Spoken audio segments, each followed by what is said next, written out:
Okay, so we are starting with the session. Bismillah ar-Rahman ar-Rahim. In this game-changing webinar, we are going to discuss a very important topic and the very important area for financial reporting paper, that is a ratio analysis, to which we also call it as the interpretation of the financial statements. Now, why this topic? I have chosen this topic because most of the students face a lot of difficulties in attempting that particular question, but mark my words, it is one of the most easiest area, and hopefully inshallah at the end of the session you are going to realize it that it is not that a difficult area. I'm going to give you some tips and techniques in this particular session so that you can do the question, you can attempt this question with ease and comfort. So first of all, yes, this is one of the most important area with respect to the financial reporting paper. Why? Because we have seen in the past papers, or we have seen the examiner trend in the last few attempts, that examiner is testing a lot from this particular topic, and this is now the most favorite topic for the F7 financial reporting examiner. Why? Because we all know that the next level after your skills paper would be a professional exams, that is the professional level like SBR, SBL, and the other optional papers of professional levels. And in those particular professional levels, definitely you have to draft. And at times it was seen in the past exams that students was facing a lot of difficulties in drafting their answers just because they don't have a previous experience in their previous exams. So if you just look at the hierarchy or the paper pattern of the ACCA, like you started from the F1, that is the business technology, and you moved on, all the papers were MCQs based. So you were having no drafting skills so far. And suddenly, when you appear for the professional exams and you have to draft your answers, you need to give your suggestions, and majority of the area were on the drafted basis. So the students were facing a lot of difficulties. Now, because of which I think that examiner has started to test a lot in those particular skills paper like F7, F5, F9, that now examiner is testing, especially for F8 as well, that examiner is testing for your drafting skills as well, and so that you will be able for the professional exams. Now, if we talk about the ratio analysis, what is the marking scheme with respect to the financial reporting paper? So far, very confidently, I can say this one, that ratio analysis, that is the interpretation of financial statement, could be tested for around 20 marks. Yes, straight away. I can confidently say this one, that examiner might test you from 15 to 20 marks. Yes, this is the weightage for ratio analysis.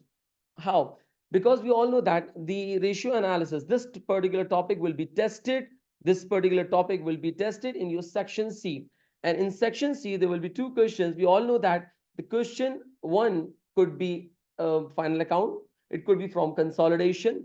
But remember, there will be one question that is definitely from the ratio analysis. And at times, what examiner does, that ratio analysis with final account or ratio analysis with consolidation. So there will always be a merger. But remember, what I have seen, what we have seen, that in the past trend, ratio analysis will always be tested. Either it will be tested with a full-fledged question of a 20 marks, or it could be tested with some other area like final account or consolidation. But it's quite confirmed that this topic will be tested in your paper. So you have to have a very good grip in that particular area. Now, let's discuss the problems, that why students feel that it's a very difficult area.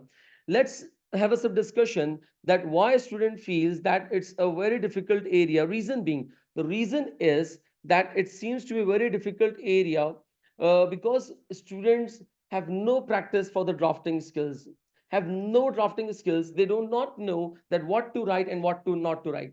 For example, if there is a full-fledged question of a ratio analysis, now students are having a problem that how to start the question, what should be considered, what should not be considered. So there are different questions that comes to the minds of a student. So in this session, I'm going to give you some tricks and techniques that how to handle the question, how to draft the question, how you can represent or you can give a very good and a very reasonable answer to the examiner, through which you can gain, through which you can secure very good marks in your exams or in that particular question.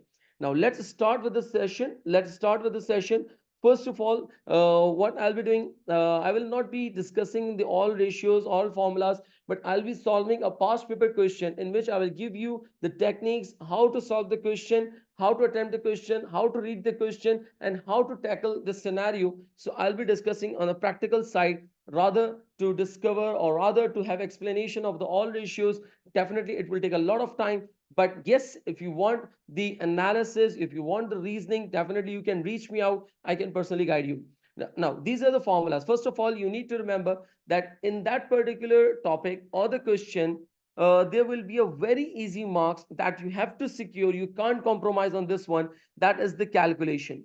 In every attempt, whenever the examiner gives you a question for the ratio analysis, there will always be a mark for the calculation of ratios, and this ranges from 4 to 6 marks.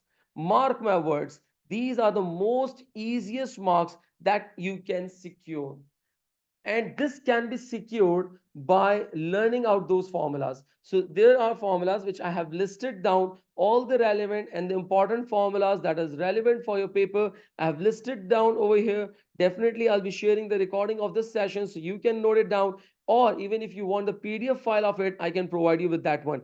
So these are the important formulas that you need to remember, you need to memorize. Please remember, these are the important. Why? Because these are the most easiest marks, I would say. You can only the data will be given in the question. You have to plot the information to that particular formula and just fetch out the results. And just we need the results out of it. So it means these are the most easiest marks. You cannot lose these marks. So you need to memorize the formulas. One thing. Second thing is, it would be quite easy for you to interpret, or it would be quite easy for you to explain, or it would be quite easy for you to draft if you memorize the formula plus you understand the formula. That formula itself will give you the interpretation. How? I will show you right now by solving the past examiner question or exam question. So these are the formulas that you need to remember, you need to memorize. These are the important formulas. Okay, moving ahead. How to attempt the question? How to attempt the question? So these are the few points that I have highlighted over here, that by using these information by using these information or by using these sort of techniques, you can attempt the question with ease and comfort. Please don't panic. It is not that a difficult area, it is not that very complicated area.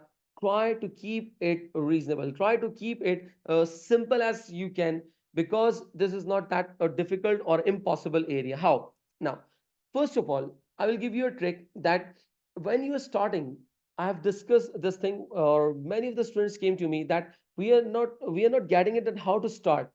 So I'm just giving a trigger point for this one.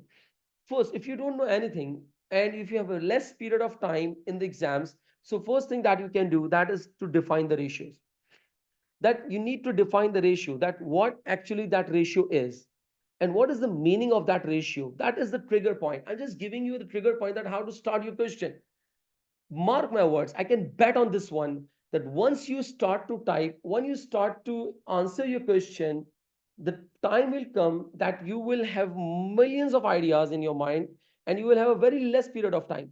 The main problem is that how to start. So this is the starting point. This is the trigger point that will trigger you to answer, that you first decide or you first define the ratios. For example, if there is a gross profit margin, if there's a gross profit margin ratio, so first thing that you have to do, that you need to define.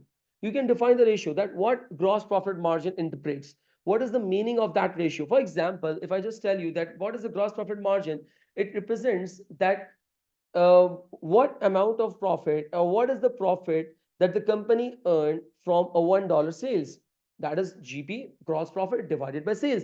What it represents, that out of the sales, for example, if I sold a marker, if I sold a pen for $1, so how much amount of profit is being earned by the company? That is known as what? The gross profit margin. So it means in that particular ratio, you need to give the definition or the meaning of that ratio. But remember, this is not recommended. If you are unable to comment anything, then explain briefly about the ratio. Why? What does it mean?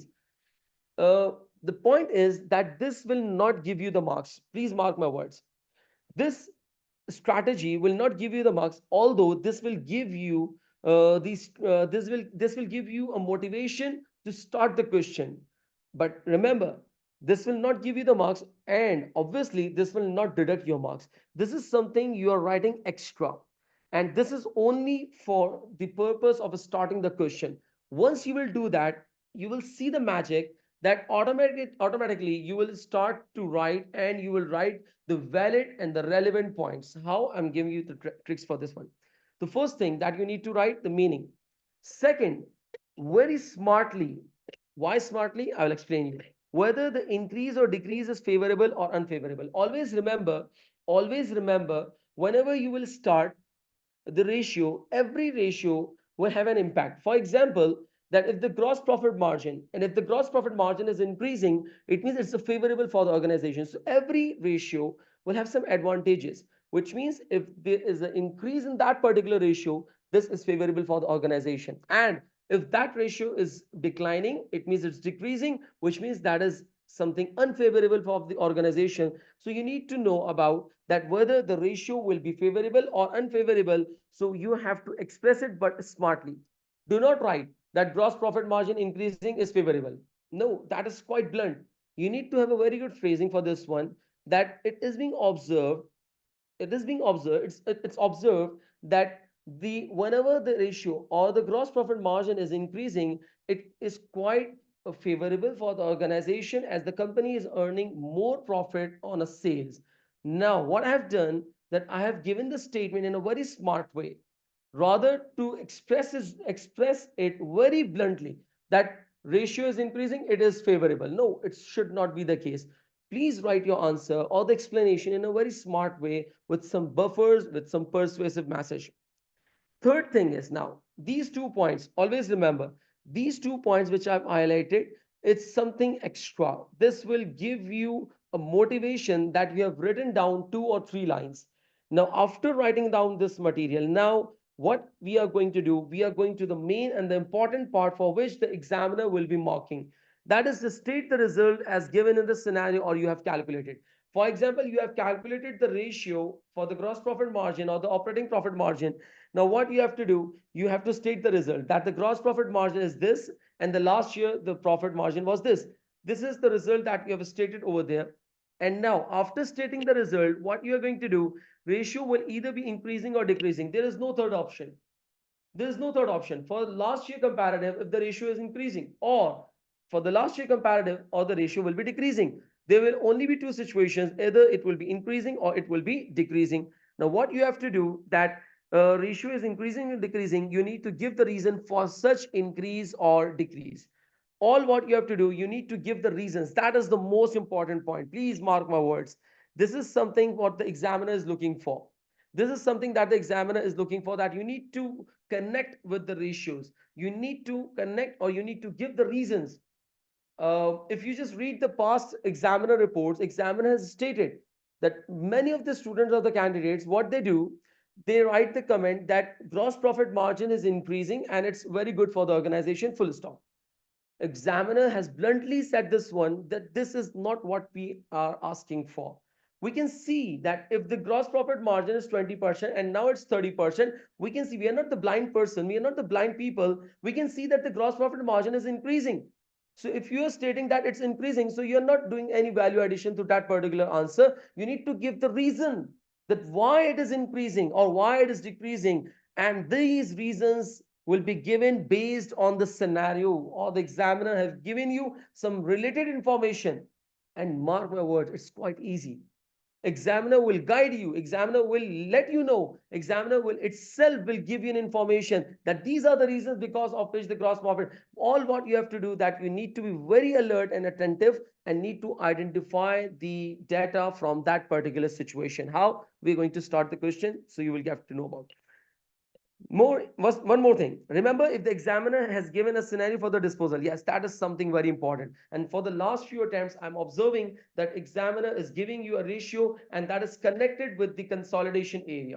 And that is connected with the consolidation. At times, what it does, that it acquire a subsidiary, or sometimes it dispose a subsidiary.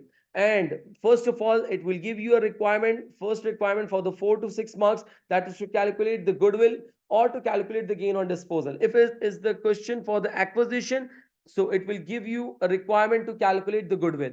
or if it is for the disposal, so it will give you a requirement for the calculate gain or loss on the disposal. So this is something that I have observed that examiner is testing on in every attempt. In every attempt it is testing for this one. And then in the third or the second requirement, it will be asking you for the ratio calculation, that is a formula calculation, and then have some interpretation. So if this is the scenario, what you have to do, first what you have to do, that calculate the division or the subsidiary ratio. It means whatever the part or the subsidiary we are going to acquire, or the part or the subsidiary that we are going to dispose it of. First, try to calculate the ratio of that particular individual unit. It's not necessary that we are disposing of a subsidiary. There is a possibility if there is organization like Unilever, or Unilever is closing down a division, let's say a product. So definitely some related information will be given for those particular products. Always remember that for that particular unit or the division which we are closing down, examiner will give you a certain information. So based on that information, you calculate the ratio for that individual unit, division, or a subsidiary. Okay. Now, comment on the individual performance of the unit. First, you need to identify, try to understand that whether the particular unit which we are going to purchase it, because at the end, definitely, examiner would be asking your recommendation whether that particular unit, division, or a subsidiary should be disposed of or not. Or if it is disposed, so whether it's a good decision or not. Or if you're going to purchase that particular division, unit, or a subsidiary, so is it the good decision to purchase? So for that purpose, you need to identify the individual performance of that division, unit, or a subsidiary. So first, what you have to do, that try to calculate few ratios or few based on the information, whatever the relevant information is available to you. Try to calculate the ratio for that particular division and comment on the individual performance of that unit or division. Then, second thing, what you have to do, also evaluate the impact on group or unit after removing or adding. For example, if the subsidiary is being disposed of, or the unit is being closed down, or the division is being closed down, now you have to comment on the effect that if that particular division is closed down, what will be the impact on the company? If that subsidiary is being disposed of, so what will be the impact on the group? Whether the group performance will increase or the decrease. And obviously, if that unit, division, or a subsidiary is a loss making, obviously, if that division is a loss making subsidiary, or if that unit is a loss making, so definitely the group performance will increase. So the company's overall performance will increase. That is something very logical. I told you that it is not that a difficult topic. It is not that a very impossible topic. All what you have to do, that is to apply some relevant and the practical information, the practical knowledge that you are looking in your daily life. So if this subsidiary or the unit is a loss making, obviously, so the group performance will increase. Obviously, the group performance will increase. And if that subsidiary or the unit or the division is a profit making, so obviously, by disposing of, after if you're disposing of that unit, your group performance, your group performance will decrease. This is something I'm talking about, the disposal. But if you're purchasing, definitely it could be a vice versa. It could be a vice versa. So this is something that you need to highlight. Now, last point, that don't forget to give the conclusion in the end. This is something that examiner has stated in their reports, that examiner stated that students or the candidate failed to give some comments or the conclusion. So conclusion is something that is important. You need to give at the end of your analysis. So please mark my words. This is something that I've given you the guidelines, and I'll be applying all of these tricks and techniques in the questions that I'll be solving right now in front of you. But before we move on, let me give you another trick or the technique to comment. And what is that? For example, if I take the gross profit margin ratio, and definitely you might ask a question that why I'm focusing more on the gross profit margin. I'm focusing more on the gross profit margin. Why? Because this is one of the favorite ratio that examiner, I think, I would say 100% chance that this ratio will be tested. So gross profit margin is something that is very important. That is very important. So gross profit margin ratio is like gross profit Again, you should learn all the formulas. If you have the formulas listed down at one place, it's quite good. But if it is not with you, please do let me know. I'm going to provide you the sheet for this one. Gross profit divided by sales multiplied by 100. This is something, the formula to calculate the gross profit margin. Now, let me give you a trick for this one. Always remember, if there is an increase, if there is an increase in numerator, this is something I'm giving you a trick for this to give you an analysis. If there is an increase in numerator, always remember there will be an increase in ratio. There will be an increase in ratio. Second point, second important point. If there is an increase in denominator,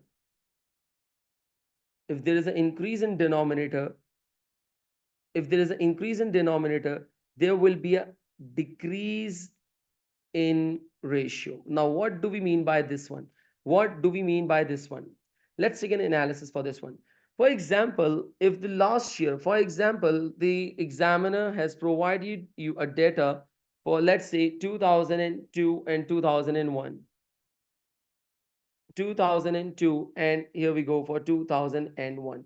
In the last year, the gross profit margin was, let's say, 30%, and in the current year, the gross profit margin has increased to 40%. Now, that is the increase in the gross profit margin.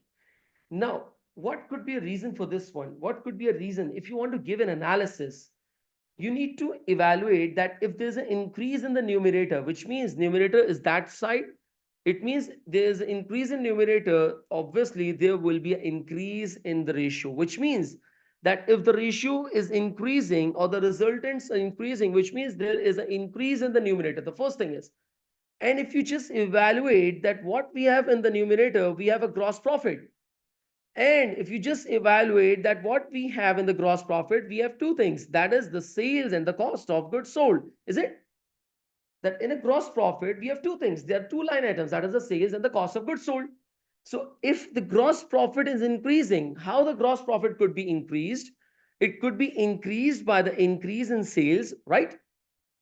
Gross profit could be increased by the increase in sales or by the decrease in the cost of goods sold.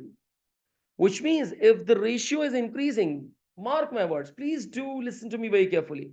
If you're stating that the ratio of gross profit margin is increasing by 10%, this will not give you the mark unless you will give the reason for this one. Now, the reasons could be two. Number one, either if there is an increase in the sales or if there is a decrease in the cost of goods sold.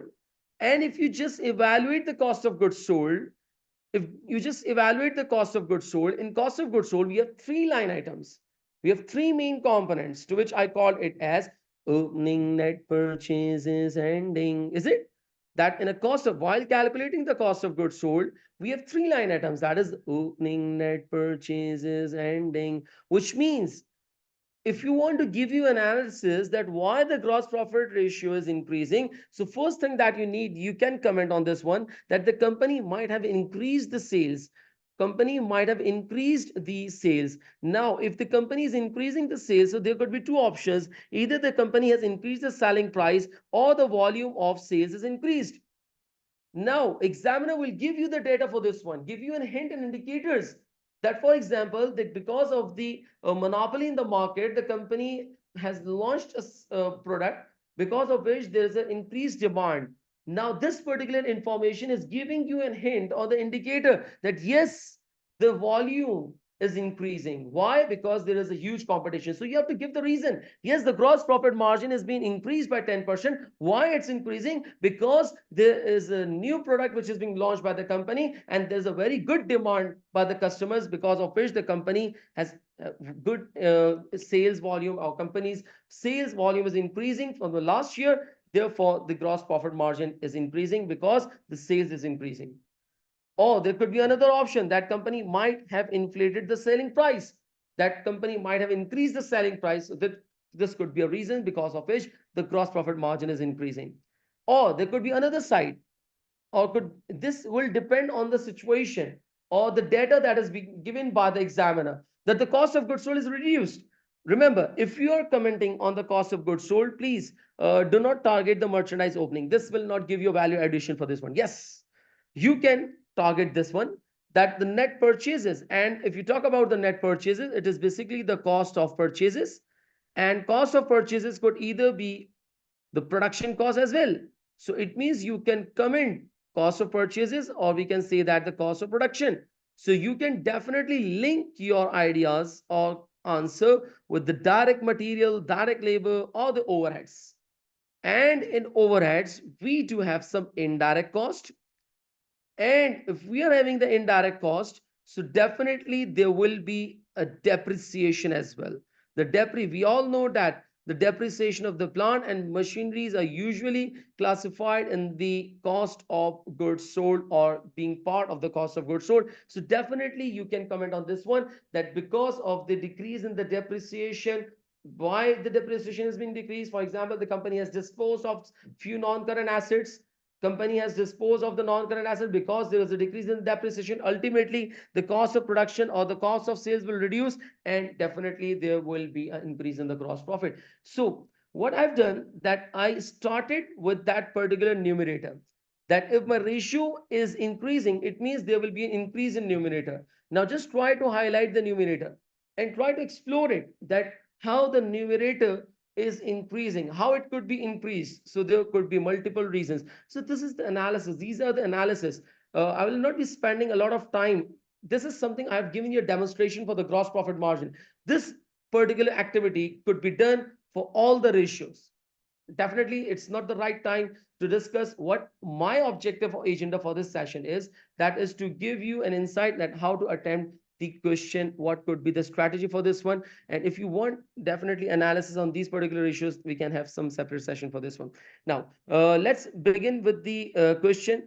I do have a question, that is your recent and the last attempt question, that is related to the September December 2023 past paper question.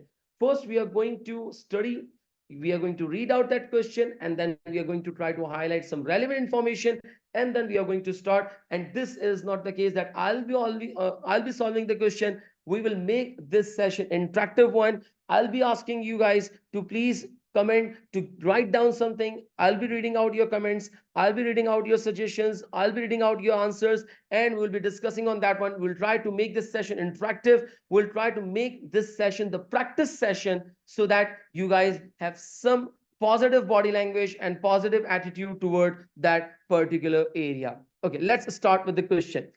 The Plundell Group owns 100% of Holloway Company. Now, I just told you, and I have seen this thing, guys, that in the previous exams, examiner is asking a question of ratios along with the consolidation. This is what I've seen in the previous attempts. So you have to have a very good grip on the consolidation as well, obviously, plus with the ratios as well. So here the group owns 100% of Hello Company. First of all, you need to understand that there is 100% acquisition. And if I talk about the consolidation, definitely it's not the area for the today. But if you talk about the 100% acquisition, so there is no NCI. Am I right? Because NCI or non-controlling interest will arise when the acquisition is less than 100%. So it's confirmed that there is no non-controlling interest. Okay, now let's move on. In addition to several smaller subsidiaries, it means there are other subsidiaries too. On 31st of December 2008, it received an offer to sell Holloway Company for $121 million, which means the Plundell Company is receiving an offer that they want to dispose of a subsidiary, that is Holloway Company, and for which they have received a bid for 121 million. Which means, if you just let me know that what is 121 million, can anyone please let me know that what is 121 million actually? What is 121 million? Can anybody please let me know? Sales proceed. Nice, Tisha, very good. Anyone else? Yes, it's a disposal proceed. It is basically the disposal proceed. And remember one thing that you need to identify, you need to consider that they have not disposed it. They have just got the bid for this one. So this is something, the disposal proceed or the sales proceed, for which they could sell out that particular subsidiary. Okay, which it is considering the Plundell Group has just completed the preparation of the consolidated financial statement for the year ended 31st December 2008, extracts for which are shown below, which means the consolidated financial statements are completed. And here we got the extract for that consolidated statement of financial, consolidated statement of profit and loss account. Okay. Now, here the comparative figures are given, that is for the 2007 as well as 2008. The following information is relevant. Now, what is that information? Plundan Company acquired all of the 20 million $1 share capital. Here again, the all, which means 100% acquisition, and we all know that we have already seen that 100% acquisition is there. Okay. And the share capital of the Holloway company was $20 million one shares on 1st January 2004. It means it was acquired on 1st January 2004 for $88 million. Now, what is $88 million? $88 million. What is that $88 million? Can anybody please let me know?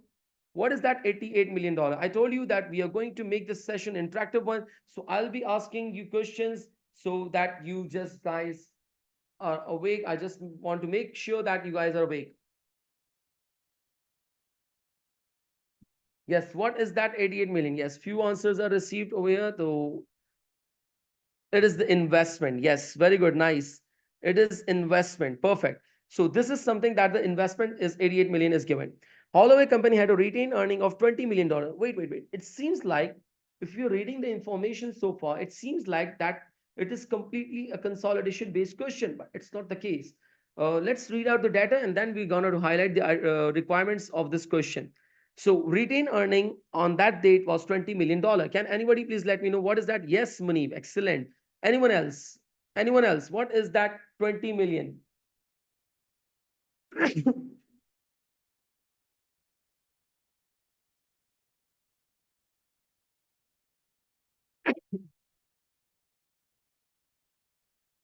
Yes, it's a pre-acquisition reserve. Nice, very good. It's something a retained earning at the date of acquisition. Perfect. Okay. So retained earning at the date of acquisition is given over here.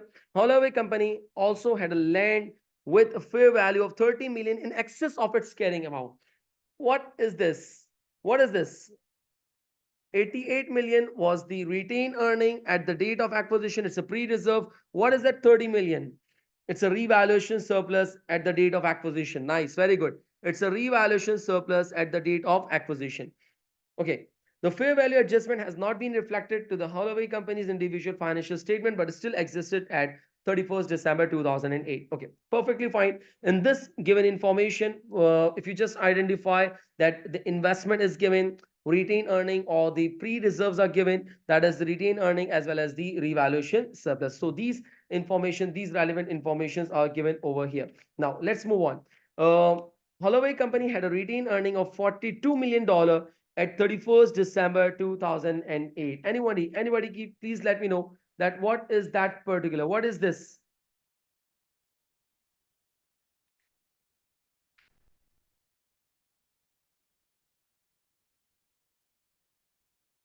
Yes, it's a retained earning. It's not a post retained earning. It's a closing retained earning. It's a closing retained earning. It's basically a closing retained earning. It is the closing retained earning. Yes, it's retained earning at the date of disposal. Yes, we can say it. We can say this one. This could be a very correct answer, that it is basically the retained earning at the date of disposal. Nice, very good. Okay, let's move on.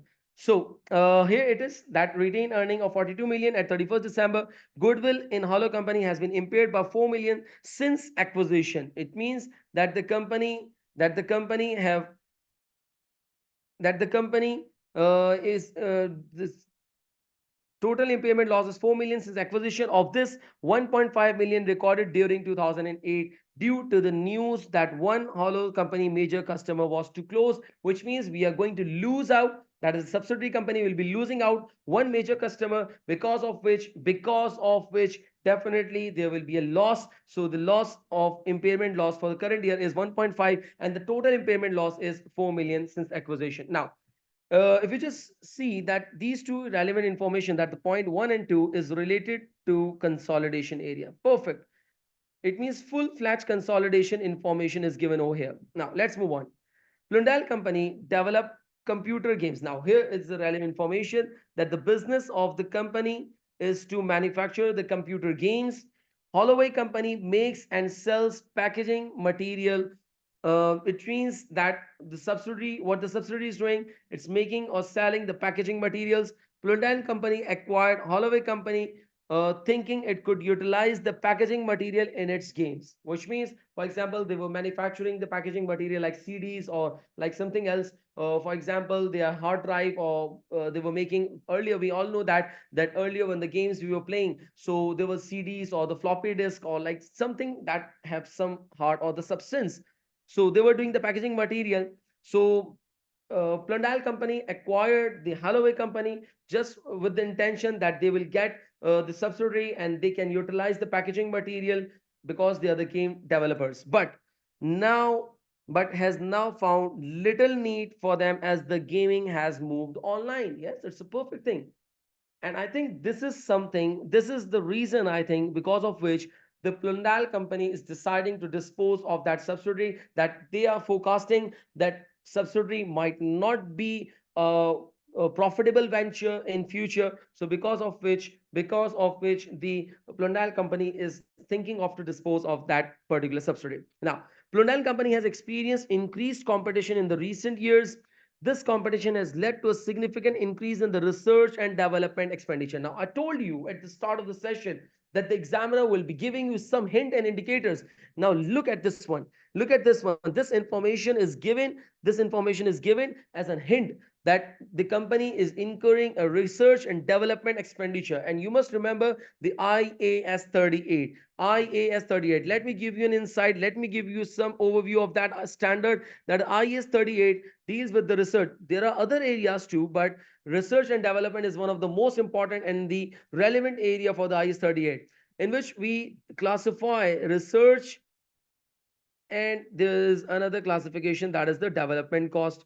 We all know that the research will become the part of your P&L and it will be expensed out.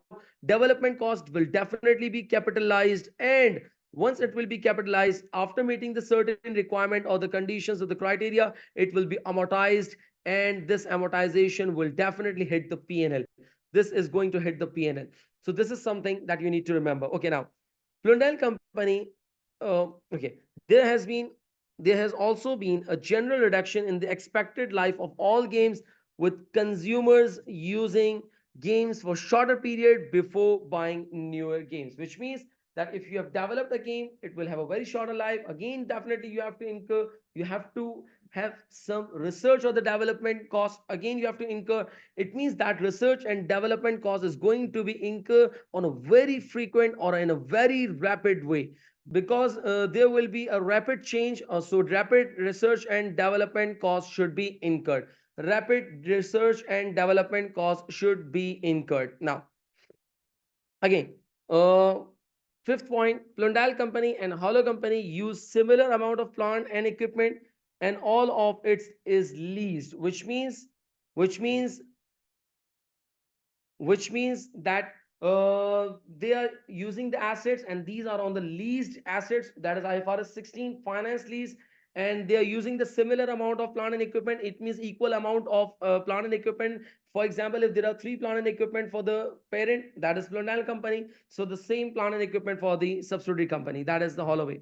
Plundale company plant and equipment is leased under a 3 years lease expiring in 2009, which means that they are having a lease arrangement for a very shorter period, that is for the 3 years, and it will be expiring in 2009, which means I guess in the very next accounting period this will be expiring. That means the lease arrangement will be ending up.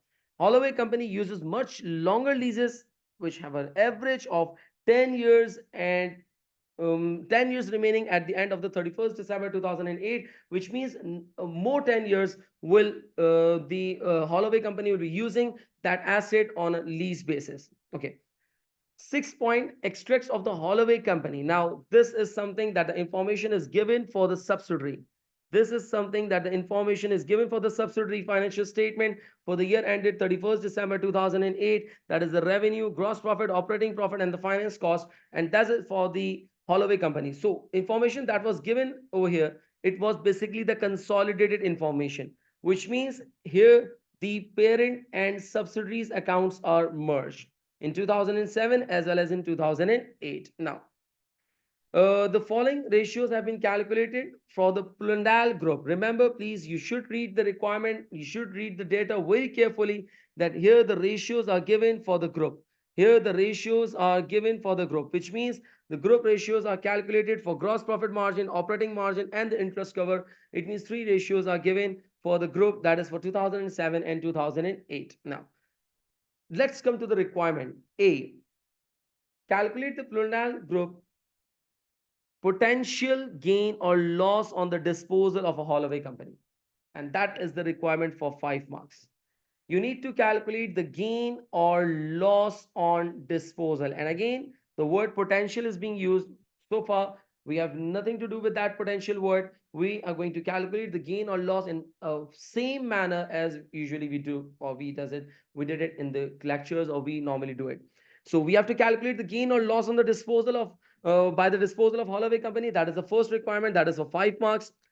Now, another information or the data that is given over here, that is the directors of the Plundal Company Group wishes to assess the impact of the potential disposal of a Holloway company. As a result, what you have to do, they wish to exclude all the transactions associated with the Holloway company from the financial statement for the 31st December 2008 only. What does it mean that we have a financial statement for the 31st December 2008? It means which we are talking about this one.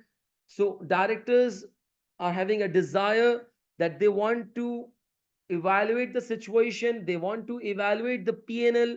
They want to evaluate the P&L after the exclusions of the all transactions that is related to the Holloway company. So for that, we need the line items of the Holloway company, the individual line items of the Holloway company. So do we have?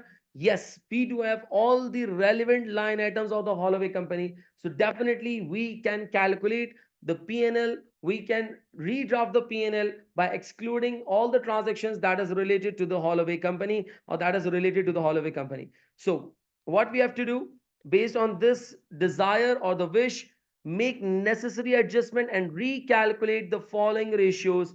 That is 2008, for only 2008, that is the gross profit margin, operating profit margin, and the interest cover ratio. What we have to do, that we need to make some adjustments and we need to recalculate the ratios. But this is only for 2008. Please read the question properly. Examiner is not asking you for 2007, and obviously we can't do that one. Why? Because the information that is given for the subsidiary company is only for 2008. We don't have the relevant information. So 2007, we cannot recalculate the ratios.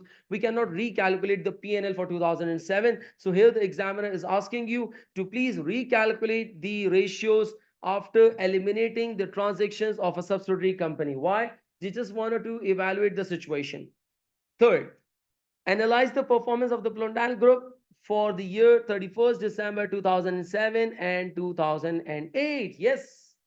Now, here's the main requirement that you have to calculate. You have to give the analysis for 2007 and 2008. Your answer, and if you just see that the ratios for 2007 and 8 are already given in the question, and your answer should specifically refer to the potential disposal, which means you need to give the analysis that if the subsidiary is disposed of, what will be the impact. I told you at the start of the session that whenever the disposal or the addition question or addition or the acquisition information is given in the question, you have to give your analysis based on the disposal and acquisition, which means you have to comment like if the subsidiary is being disposed of, what will be the impact on the group?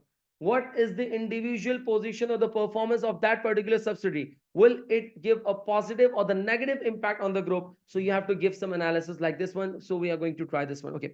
So first start with the very first requirement, although this is related to the consolidation, but it's an easy one. I just wanted to give you a motivation that this question or this area or F7 financial reporting paper is not that a difficult or impossible task to ace this exam. All what you have to do with the positive mindset and the positive attitude, definitely you can ace this exams. Now, if you just calculate it, the gain or loss on disposal, how we going to calculate it?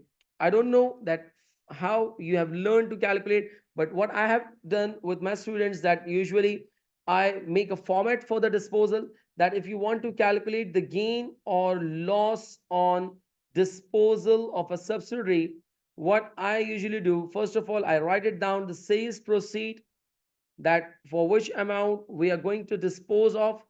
Then, whenever we are disposing of a subsidiary, always remember we will be selling out a subsidiary, which means we are selling out the goodwill. Why?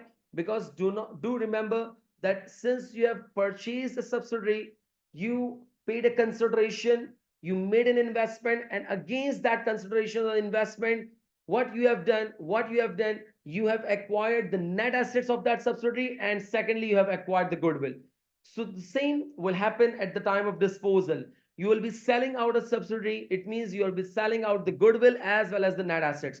So it means what you have to do, you need to calculate the goodwill at the date of disposal. DOD stands for that the date of disposal.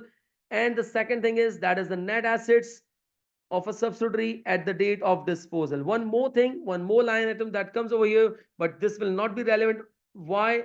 That is the fair value of NCI at the date of disposal. Right now, this line item is not that relevant. Why it's not relevant? Because we have 100% acquisition, so this will not be relevant. Otherwise, if there had been a less than 100% acquisition, definitely we would have entertained this one as well. But right now, it's not relevant for us. Now, what we knew, what we have, what we want, that is a sales proceed, and this is something I think which is given directly in the question. Can you guys please let me know what is the sales proceed? What is the amount of sales proceed? Can you please let me know based on the information what is the amount of sales proceed?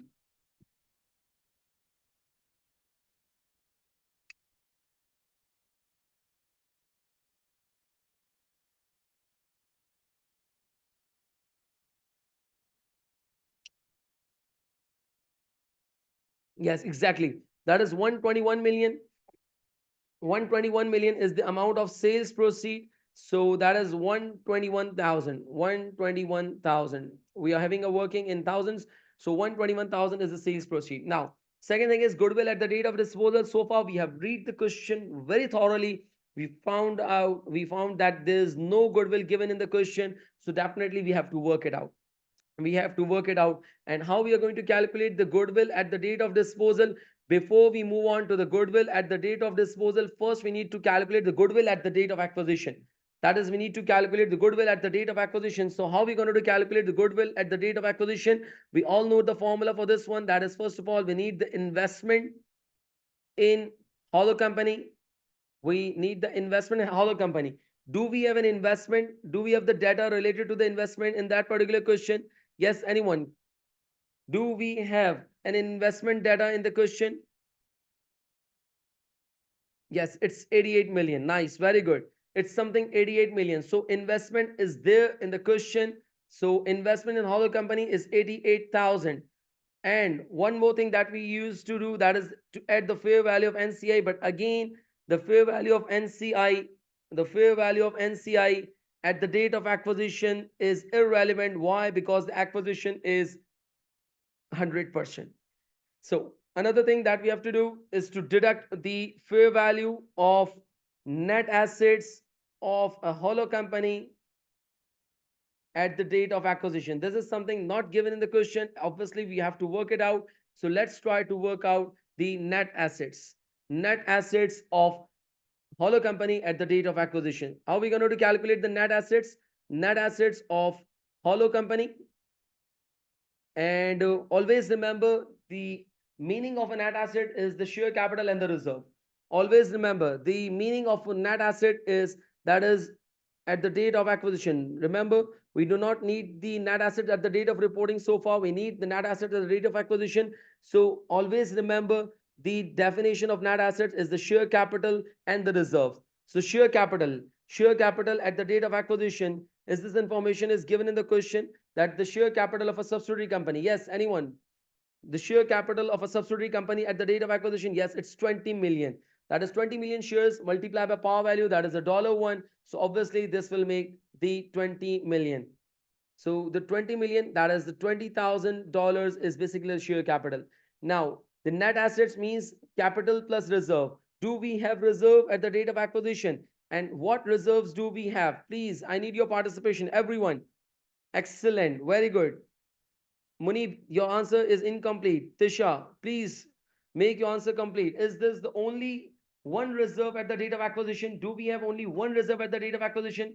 What do you think, guys? No, no, not at all. We have basically two reserves at the date of acquisition. Revaluation surplus is there. Therefore, I have read the question very thoroughly. I took a lot of time to read the question so that I remember each and everything, that whatever the information is given in the question, just read out the first paragraph, that how the company had a land with a fair value of $30 million in excess of the carrying amount, which means that 30 million is the revaluation surplus at the date of acquisition. So obviously this is a reserve that we need to account it for. That is, the 30 million is the revaluation surplus at the date of acquisition. Any other reserve? Any other reserve at the date of acquisition?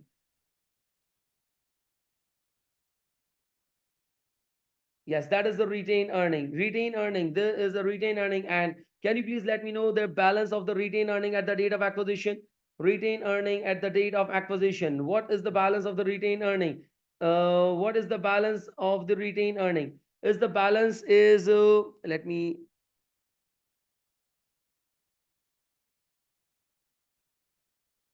there was a retained earning balance.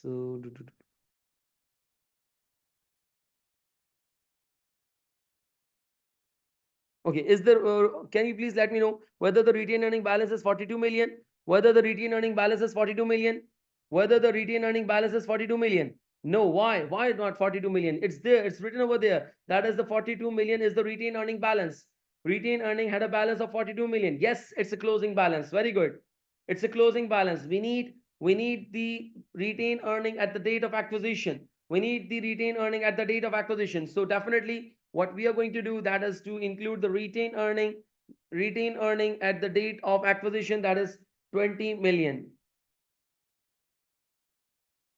So retained earning at the date of acquisition is 20 million. So can you please calculate the retained or net assets at the date of acquisition? Net assets at the date of acquisition, that is 20 plus 30, 50, 50 plus 20, that is 70,000 is the net assets at the date of acquisition. So if you just write down the fair value of net assets at the date of acquisition is 70,000, right? 70,000. So 70,000 minus 88, this will bring 18,000. And this is something, the goodwill at the date of acquisition, but we need the goodwill at the date of disposal. So what we have to do, we need to deduct the impairment loss. We need to deduct the impairment loss. So what is the total impairment loss over here?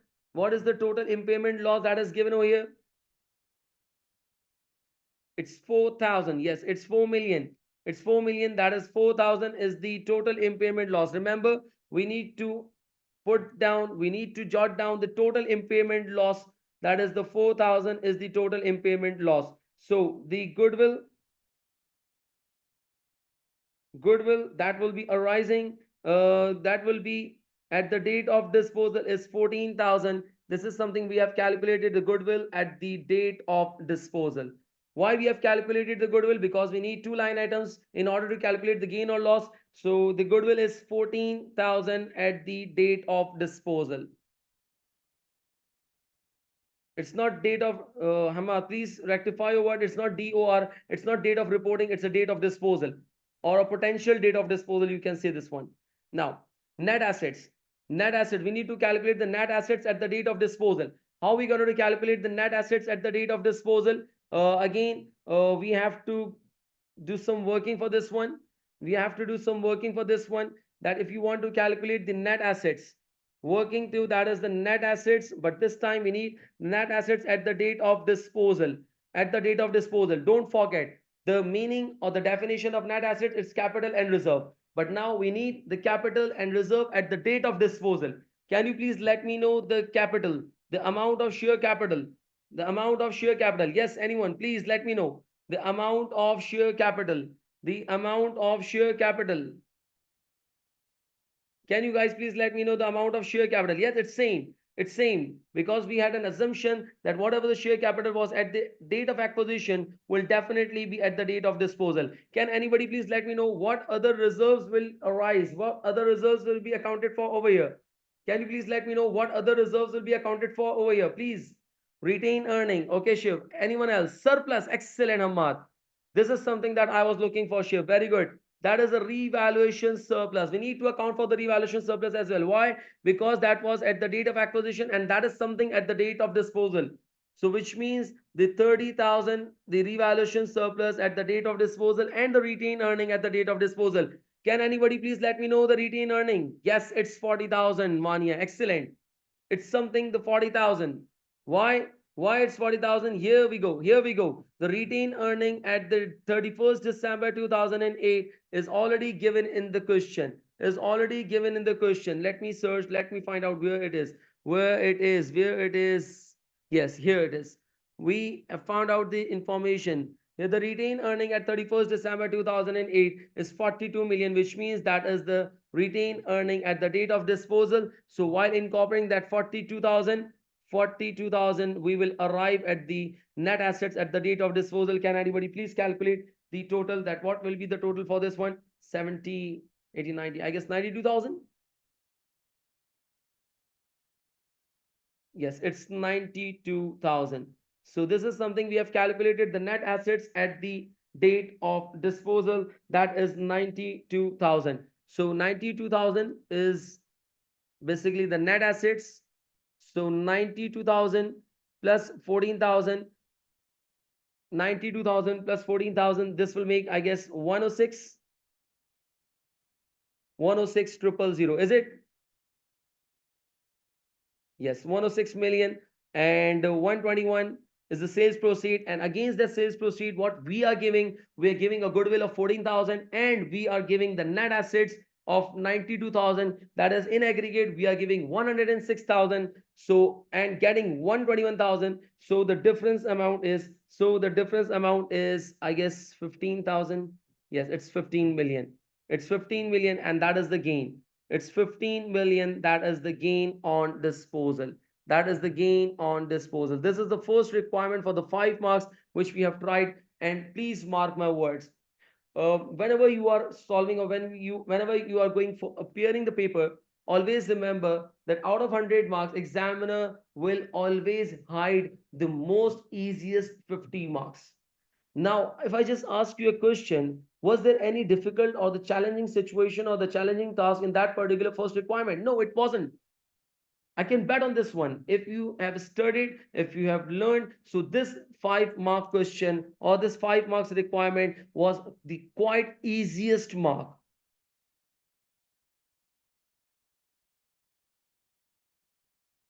Why impairment is taken? There's a question that why impairment is taken total, not on a prorate basis, because we are calculating the goodwill at the date of disposal, Tisha.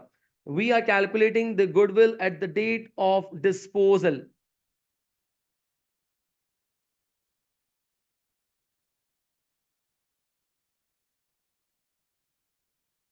We are calculating the gain, or we are calculating the goodwill at the date of disposal. So for this, what we are doing, that we have calculated the goodwill at the date of acquisition, that is 18,000. And since at the date of acquisition, what we are doing, we are calculating the value of goodwill today at the date of disposal, that what is the leftover value of a goodwill. So what we are doing, we are calculating the total impairment loss since acquisition, and we are deducting it over here, that is 4,000. Yes, exactly. We are taking the impairment loss, that is the complete or the total impairment loss. Tisha, are you getting a point? Fair value depreciation for what? Bob, can you please clarify your question? No, please do remember that I'm giving you a summary for this one, that whenever we are talking about the impairment loss and whenever we are talking about the unrealized profit, please mark my words, these two items will never be proportionated. We are not going to proportionate it on number of months. We are not going to proportionate it on the post acquisition months or number of months or number. Why? Because these are always the post acquisition losses. These are the expenses that has arisen after the acquisition. So these, please mark my word, that the impairment and unrealized profit will never be proportionated.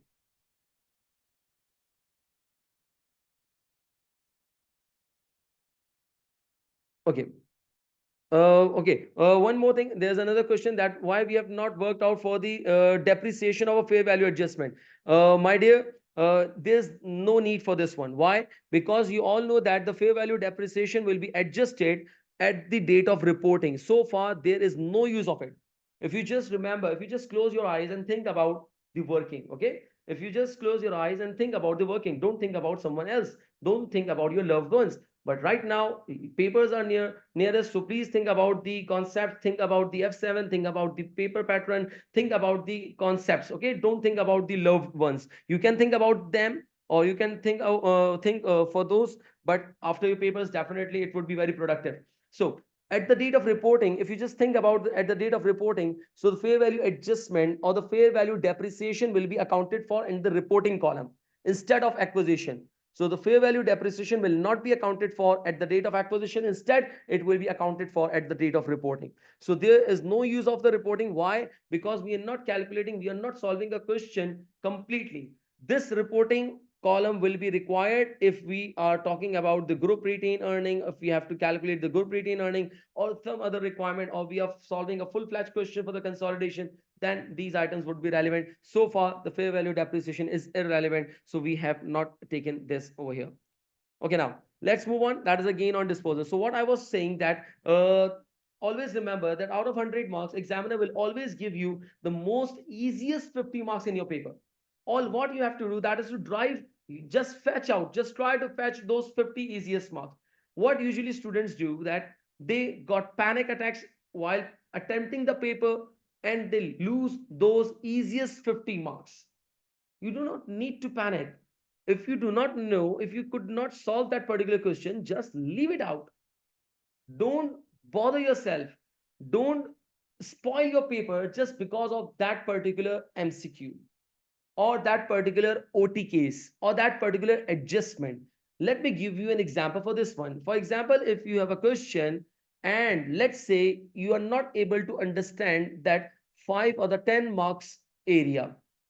Now you just let me know that is this rational that because of that 10 marks, what you are doing, you are spoiling your 90 marks.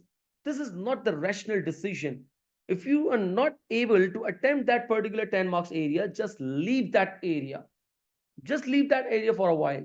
If you will get the time at the end, just come back again and try to solve it and give your best.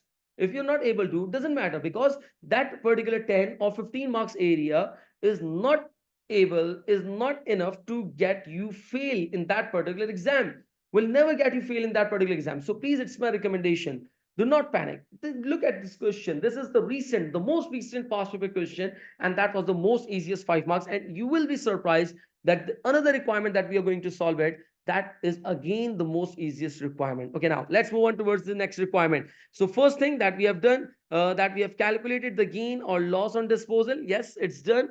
And now we are moving ahead towards another requirement, that is to make some adjustment and recalculate the ratios.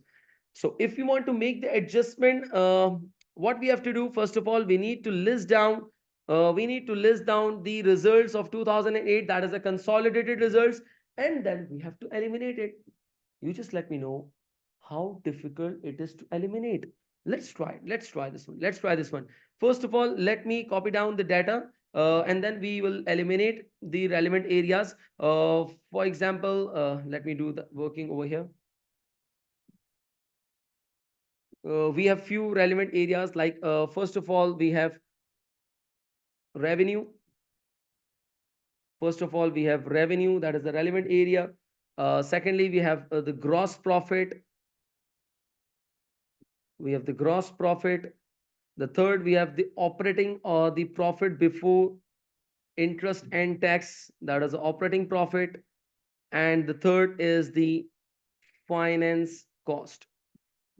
Fourth one is the finance cost. Okay, so revenue, that is the consolidated revenue that is given over here, is 86,400. Revenue is 86,400. That is the revenue, that is the consolidated revenue. What we are doing, we are going to eliminate the results of a subsidiary company so that we can evaluate that what will be the position or what will be the performance of a Plundal company after removing the subsidiaries results. after removing the subsidiaries result. So gross profit, that is the consolidated gross profit is 39,800. Gross profit is 39,800. Operating profit that is given over here is 17,300. That is the consolidated results over here. And then we have the finance cost that is 4,900. We have the finance cost that is 4,900. This is something. We have the consolidated results. We have this the consolidated results. Now what we are going to do, we are going to definitely eliminate the results of a subsidiary company, and fortunately examiner has blessed us with the results of a subsidiary company for 2008. So here the results, the revenue is 33,500. Obviously, if we will dispose of that subsidiary in the next accounting period or upcoming accounting period, we are not going to realize, we are not going to earn that revenue. So we are eliminating it. So the gross profit is 18,080, which means it's the gross profit of a subsidiary company. Now, what we are doing, we are eliminating the results of a subsidiary company. That is the Holloway company. That is the hollow company. We are eliminating the results. So the gross profit was 18080, and operating profit that was 13,580, 13,580, and then finance cost is 1900, and then finance cost is 1900. Now, one more thing that we need to consider. Revaluation, sorry, revenue. Okay.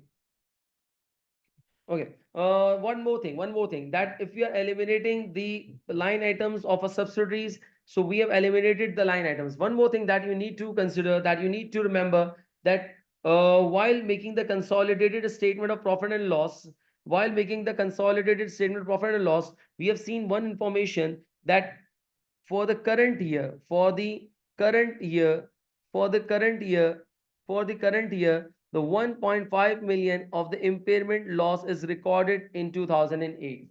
Obviously, this is the impairment loss related.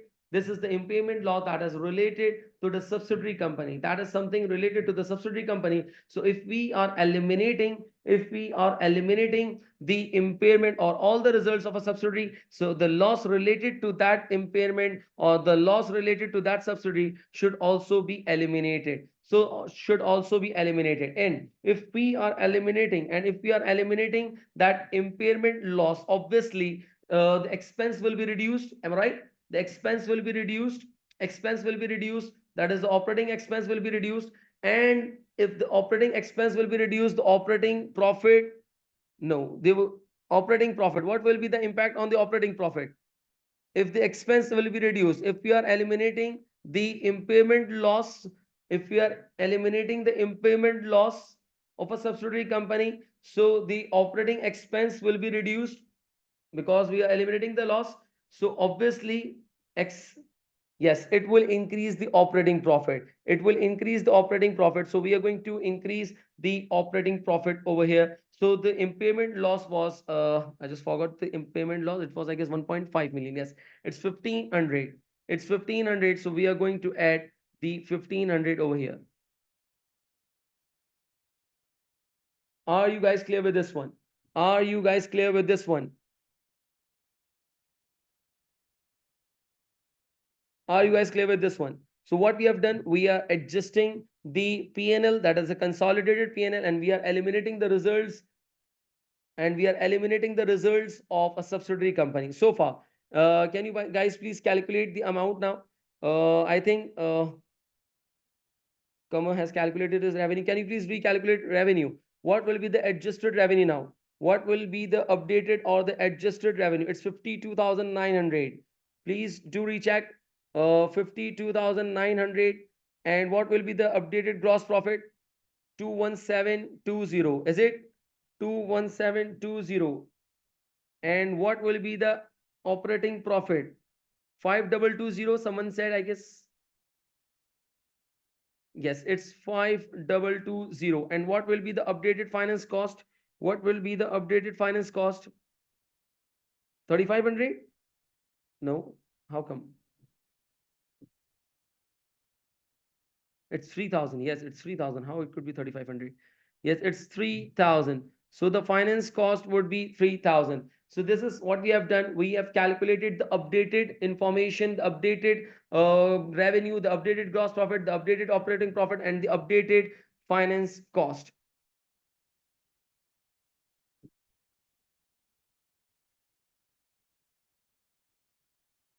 Okay. So this is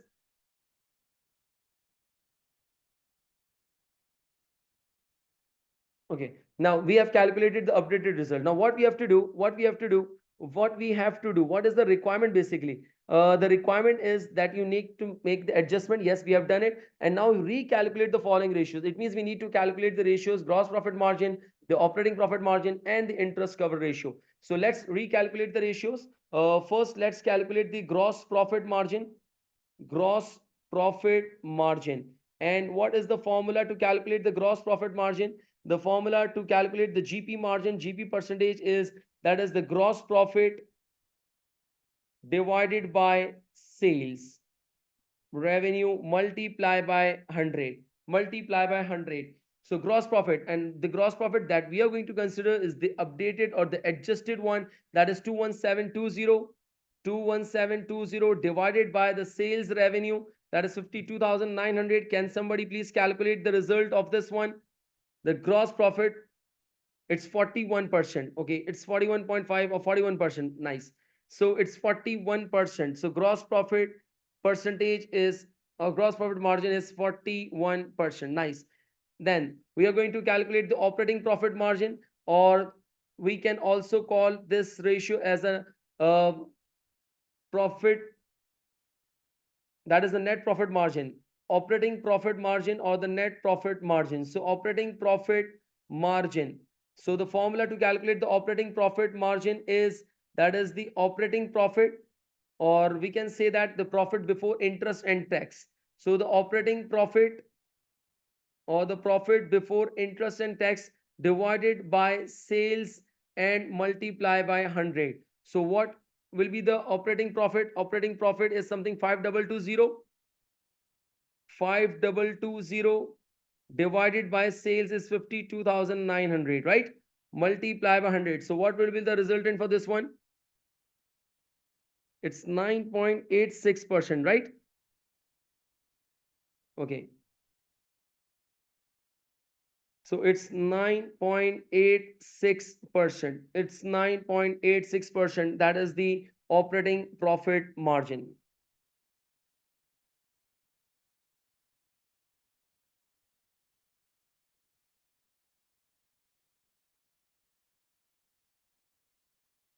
So it's operating profit margin we have calculated. Now, the third ratio that we need to calculate, what was the third ratio basically? That is the interest cover ratio. And the formula to calculate the interest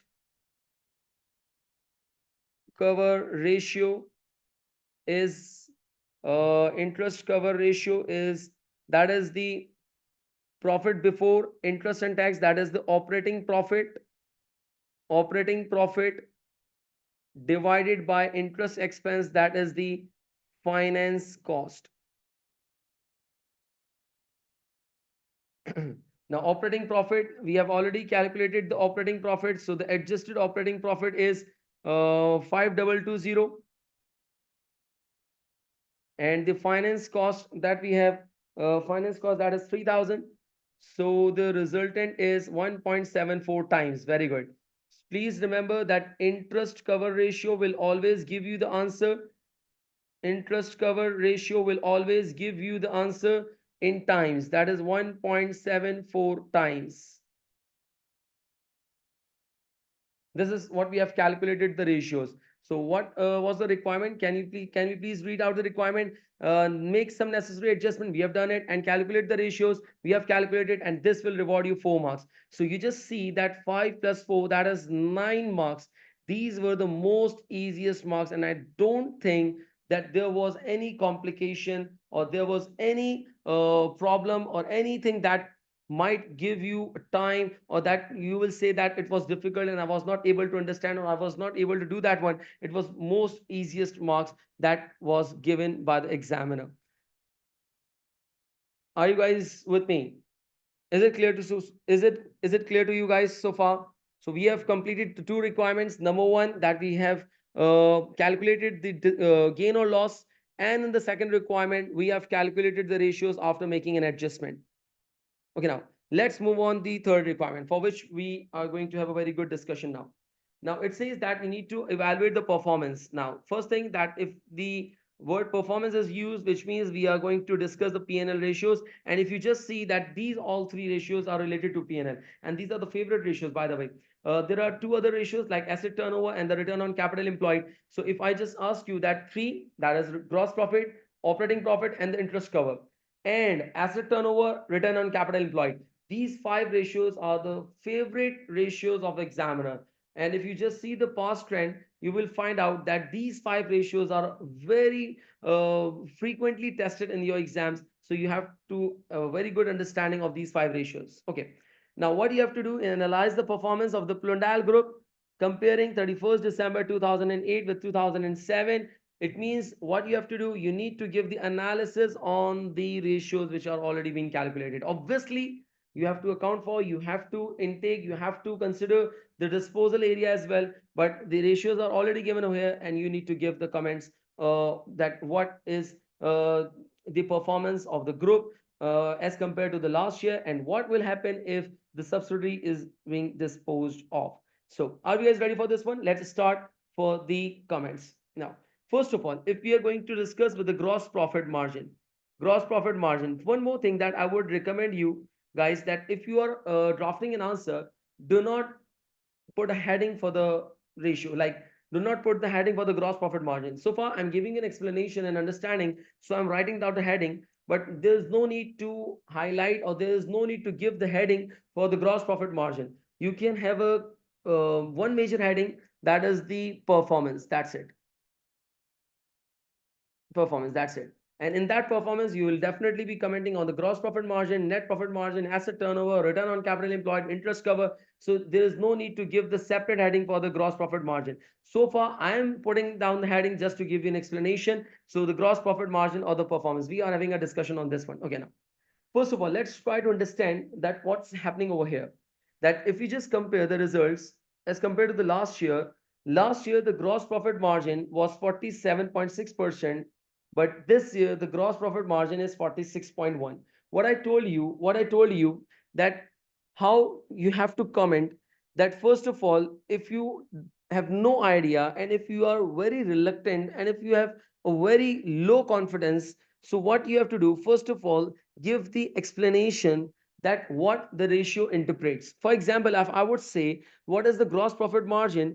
That gross profit margin, gross profit margin, gross profit margin usually interprets usually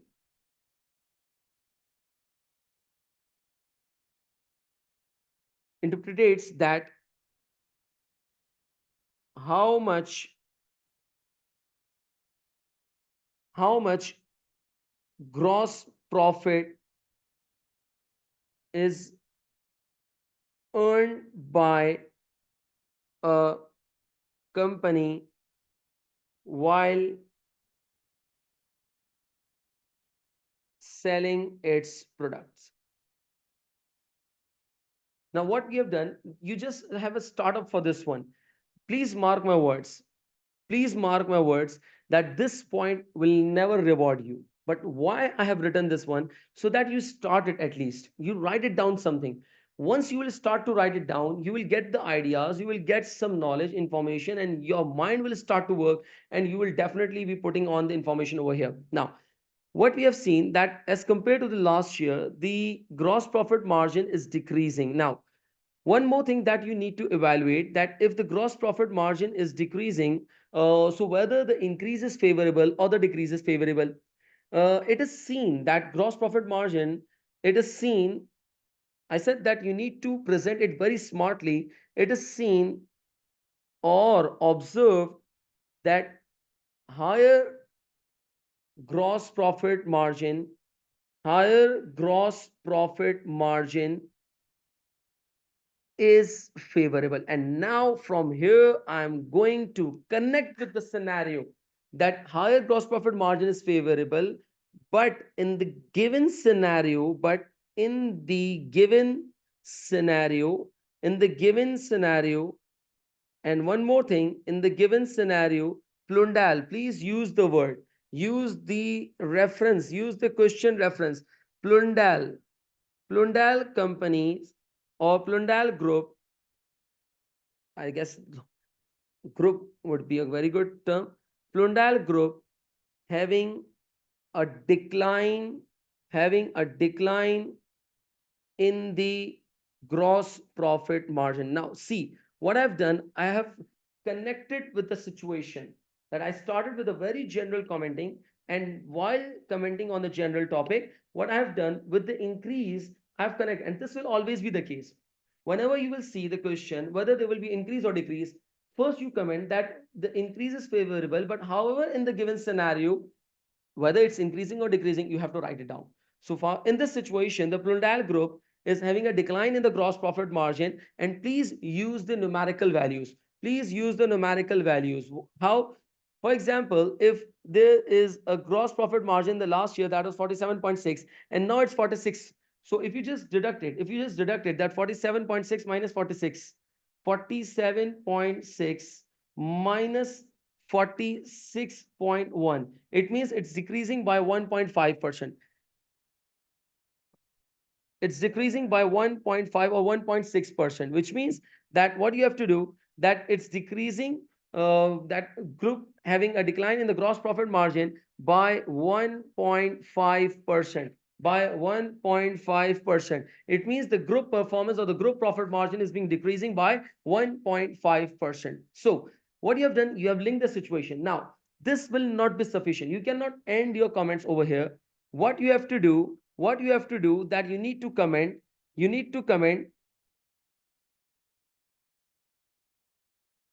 what you have to do, you need to comment that why the gross profit margin is decreasing. Now, one thing that you must always have to see, that if you just see that the sales in the last year, that is in 2007, the sales was 82,300, but in the next year or in the current year, the sales is 86,400. 86,400. If you just calculate the difference of it, that there is an increase in sales. And surprisingly, I use the word surprisingly. Why I use the word surprisingly? That if the gross profit margin is decreasing, so it should be in line with the sales. The sales should also be decreased. But here, the surprising factor is that the sales is not decreasing, although it's increasing. So you have to comment this one. You have to comment this one. You have to comment on this one, that the gross profit margin, is declining by 1.5%, but surprisingly,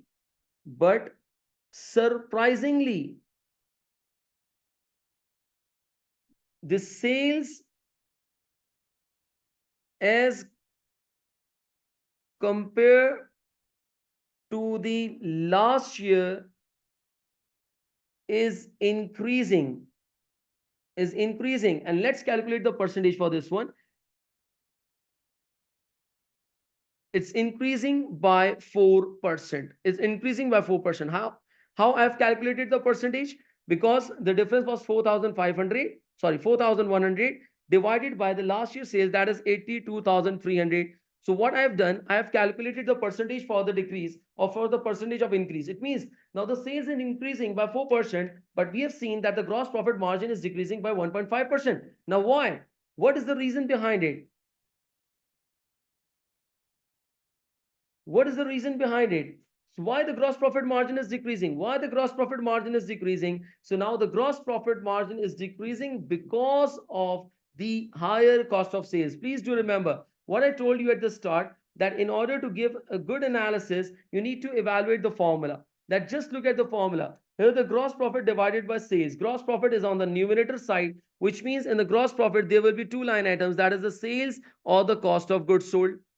If the gross profit margin is decreasing, it could be a decrease in the sales, right? If the gross profit margin is decreasing, it means it could be because of the decrease in the sales. But here we can see that sales is not increasing. Sorry, sales is not decreasing. There is no decrease in the value of sales. So it means the other half. Now the other part would be that the cost of goods sold is increasing. The expense is increasing, and we can definitely see the P&L over here. Just look at the P&L. Just look at the P&L. That the last year the cost of sales was 43,100, and now the cost of sales is 46,600, which means that 46,600 minus 43,100. So there is an increase in the cost of sales by 3,500. And if you just calculate the percentage for this one, 3,500 divided by 43,100, so which means that the cost of sales is being increased by 8%. Cost of sales has been increased by 8%. It's been increased by 8%. So the cost of sales is increased by 8%. Are you guys getting a point? So which means now what we are going to do, we are going to give the reasons for this one. We are going to give the reasons for this one, that if the gross profit, listen to me very carefully, if you have stopped your comments over here that the gross profit margin is declined by 1.5%, this will never give you a mark. This will give you a 0 mark for this one.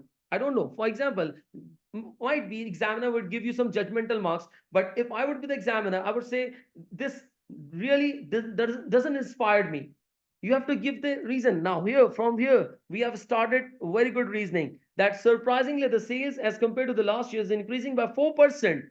And now we got the reason for the decline. And what is the reason for the decline in the gross profit margin? The reason for the decline in the gross profit margin is that the cost of goods sold is increased. The cost of goods sold is increased, and it's increased by approximately 8%. But again, this is not the end. For good comments, you need to give some reasoning that why cost of goods sold is increased. Can anybody please let me know? I've read the scenario. You have read the scenario. Can you please let me know that how the cost of goods sold? Now you have to look at the cost of goods sold. Remember, the cost of goods sold will have three main line items. That is the opening, net purchases, ending. Just forget about the opening. We do not have any information related to the opening. We don't have any information related to the ending. Let's move on or jump to the let's move on or jump towards the cost of goods sold, that is the purchases area or the cost of production or the cost of purchases. Yes, cost of sales. Excellent, Maheen. Very good. Excellent, Maheen. Excellent, Muni. Very good. Relevant information is given, and you are not supposed to take a lot of assumptions. You're not supposed, you just see the quantum and the material and the volume that we have already written. You just see that how many lines we have already written. If you're typing on a word file, definitely this is 3 to 4 lines or 5 lines. So if you have written down the 5 lines, it's a very good volume, and further you are writing it down. This is not the end. So it means if you just give one or two very perfect reasons for the increase or decrease, I think that will give you a very good marks. That will reward you 100% marks or nearest to 100% marks. Remember, please do remember that examiner is not expecting a lot from you, is not expecting a lot from you. This is the exams of a skills level. So there is no professional marks. Once you move on towards the SBR level, strategic business reporting, or any other paper of the professional, there are professional marks. Examiner is expecting a lot from you in that particular level. Right now, he is not expecting a lot from you. He's expecting a reasonable comments. He's expecting a reasonable. And at the end, I will definitely I will show you the solution of the examiner. And you will see that so far the examiner comment or the examiner solution is not that quite surprising or impressive. We say that wow, wow, wow, what, how it is written, how well it is written. You will not get the wow factor in that particular solution. So examiner is not expecting a lot from you. Yes, very good, Tisha. So the increase in the cost of sales, the first reason that we can highlight is the research and development activities. So how? If you have capitalized the development cost, don't you think that there will be an amortization? So the information is given over here because of the increase in the competition, and you have to link it down. Now you will write, I will read out your solution. That based on the scenario, the game time period is quite lower now. People are getting bored. If you have developed a game, it will run for 1 or 2 months or 3 months. Then you have to develop another game. Again, this will be for a period of 3 or 4 months. Again, you have to develop. It means the research and development activities are being carried out, And definitely if the development cost is being incurred, so obviously there will be an amortization cost, and this amortization or the depreciation is charged to cost of sales. So don't you think that the higher amortization will give the higher cost of sales? So there are reasons that the company is incurring a research and development cost in excess as compared to the last year. And why? Because the excessive research and development cost is being incurred. Why? Because the time period for the game, or I think the similar information or the wording was used by the examiner, that yes, here it is. Here it is. Read out this point. Read out this point. Which point? This one. That there has been also a general reduction in the, sorry, I think this will not be visible. So have some another highlighter, a cute one. Yes, there's. So there has been a general reduction in the expected life of all games, with consumer using the games for the shorter period before buying new games, which means this research and development activities will be faster and will have a very rapid impact on the company's life. Yes, please do write out. Can you please, anyone, if randomly I will be reading out the solution for you. If you just write down that point that I have stopped over here, that there will be an increase in the cost of sales and why it's increasing. So I've just given you the reason, and I want you all to please write down a few lines. That is, I would say two lines or one line, plus please write down with the full sentence. Do not write it down in bullet, or do not write it down in chunks or the phrases, but I want your sentences. So I will be reading out your solution. I'll be reading out your comments so that I can know that whether you are getting a point or not. Please write it down. Do write it down. Everyone, please try this one. Remember, this session is not for me. This is for you guys. So you have to practice it out. Just write it down, the points.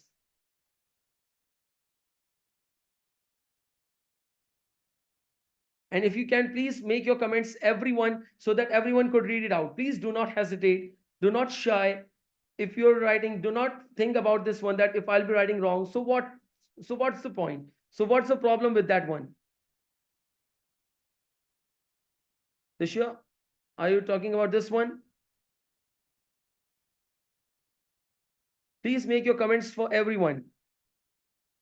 Please make your comment. Do not, please change your setting. Do not use the direct messages, because I'm receiving it directly. No one else will see your comments. So I would recommend you to please give your answers for everyone so that everyone could read it out.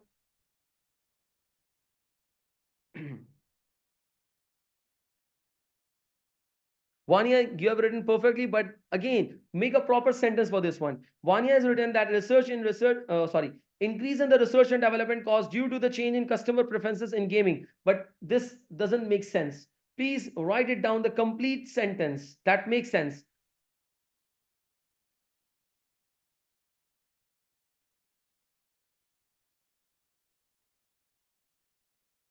Okay, Shiv has written down that there will be an increase in the cost of sales. And please, right now you are typing, and you are typing like cost of sales as COS, and he's writing down because BCS, BCZ. So please don't do this with the examiner.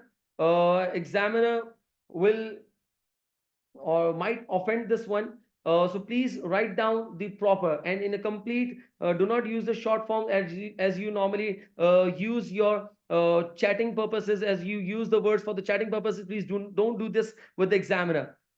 There will be increase in the cost of sales because of a research and development being incurred more frequently, and because of that the higher amortization will be charged to cost of sales, and this will continue the sentence, and this will obviously, and this has reduced the gross profit margin as compared to the last year. Shiv, yes, you will keep that in your mind, but remember, whatever you are practicing, that will be portrayed in the exams. So this will be a very challenging task for you. So if you are practicing, so write down the complete words, spellings, everything should be completed, so that same thing will be produced in the exams. Another reason for the decrease in the gross profit margin, Munib says that another reason for the decrease in the gross profit margin because of the increasing in the research and development expenditure, and because of increase in expenses, the cost of sales also increases. When cost of sales increases, the gross profit margin decreases. Yes, Munib, acceptable, but you have not used the word of amortization, because remember, the research and development, the development cost will be charged oh sorry, development cost will be capitalized, and because of such capitalization, higher amortization will be charged, and because of higher amortization, the cost of sales will increase, and obviously the lower gross profit margin. Due to the increase in Daniel, due to the increase in the research and development, the amortization will be charged in the cost of sales, which will result in the higher cost of sales, and thereby the gross profit margin will be reduced. Daniel, getting the point?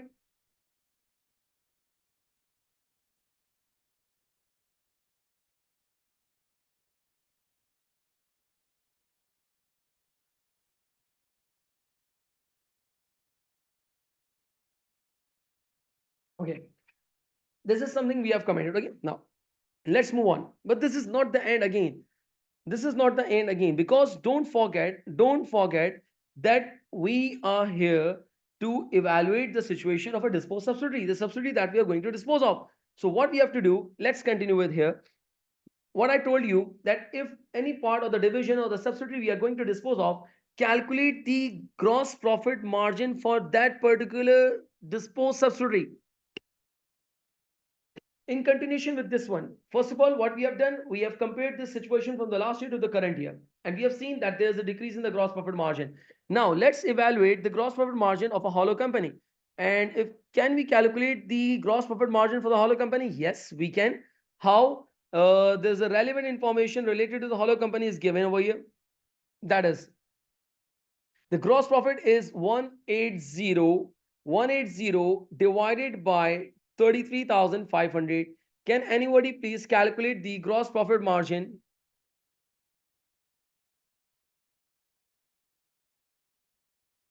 Ravi, you wrote it down perfectly. Very good. Okay, 180 divided by 33,500. Can you please give me the answer for this one? Yes, it's 54%. Nice. It's approximately 54%. Now you just see that individually, if you just look at the subsidiary company, so the subsidiary company's gross profit margin is 54%.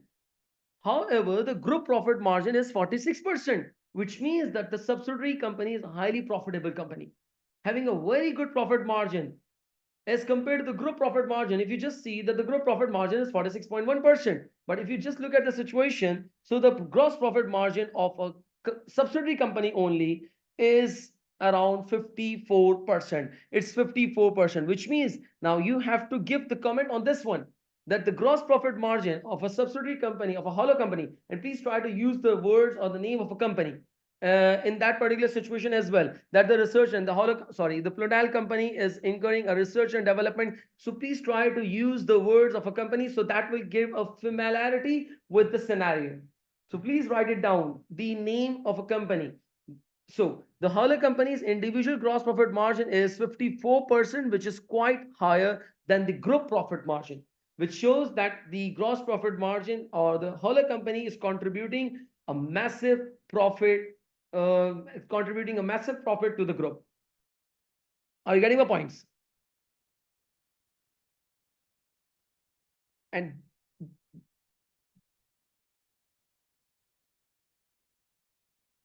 continuing with this one, as the 54%, 54% is the gross profit margin of our company.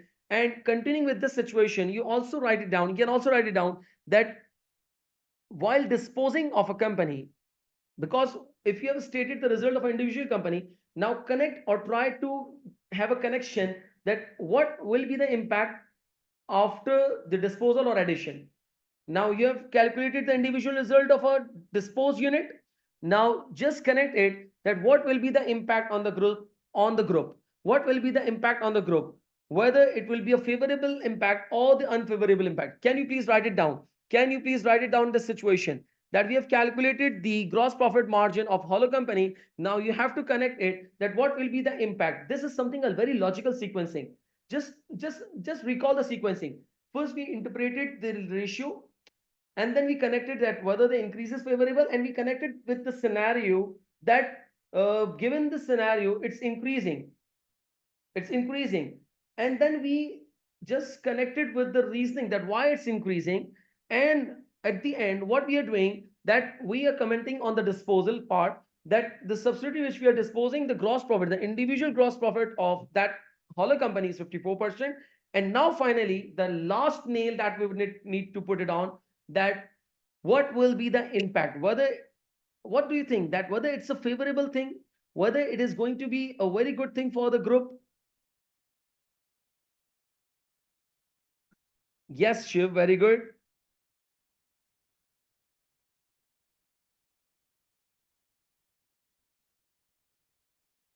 Yes, please do write down the paragraph or the line, few lines. I just need your few lines so that I could read it out. Shiv, please rephrase your paragraph. It's not that understandable. Write down proper paragraph or the proper lines so that that makes sense for the examiner.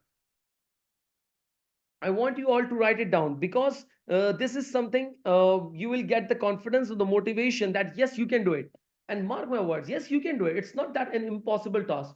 Can't you write 3 to 4 lines? Can't you write 2 to 3 lines? If you can't write 3, 4 lines, okay, just write it down 1 or 2 lines. It's not that a difficult or challenging task for you guys. Yes, please, I need your participation for this one. Write it down. I'll be reading and I'll be giving you comments on this one. I'll be giving you the analysis for this one.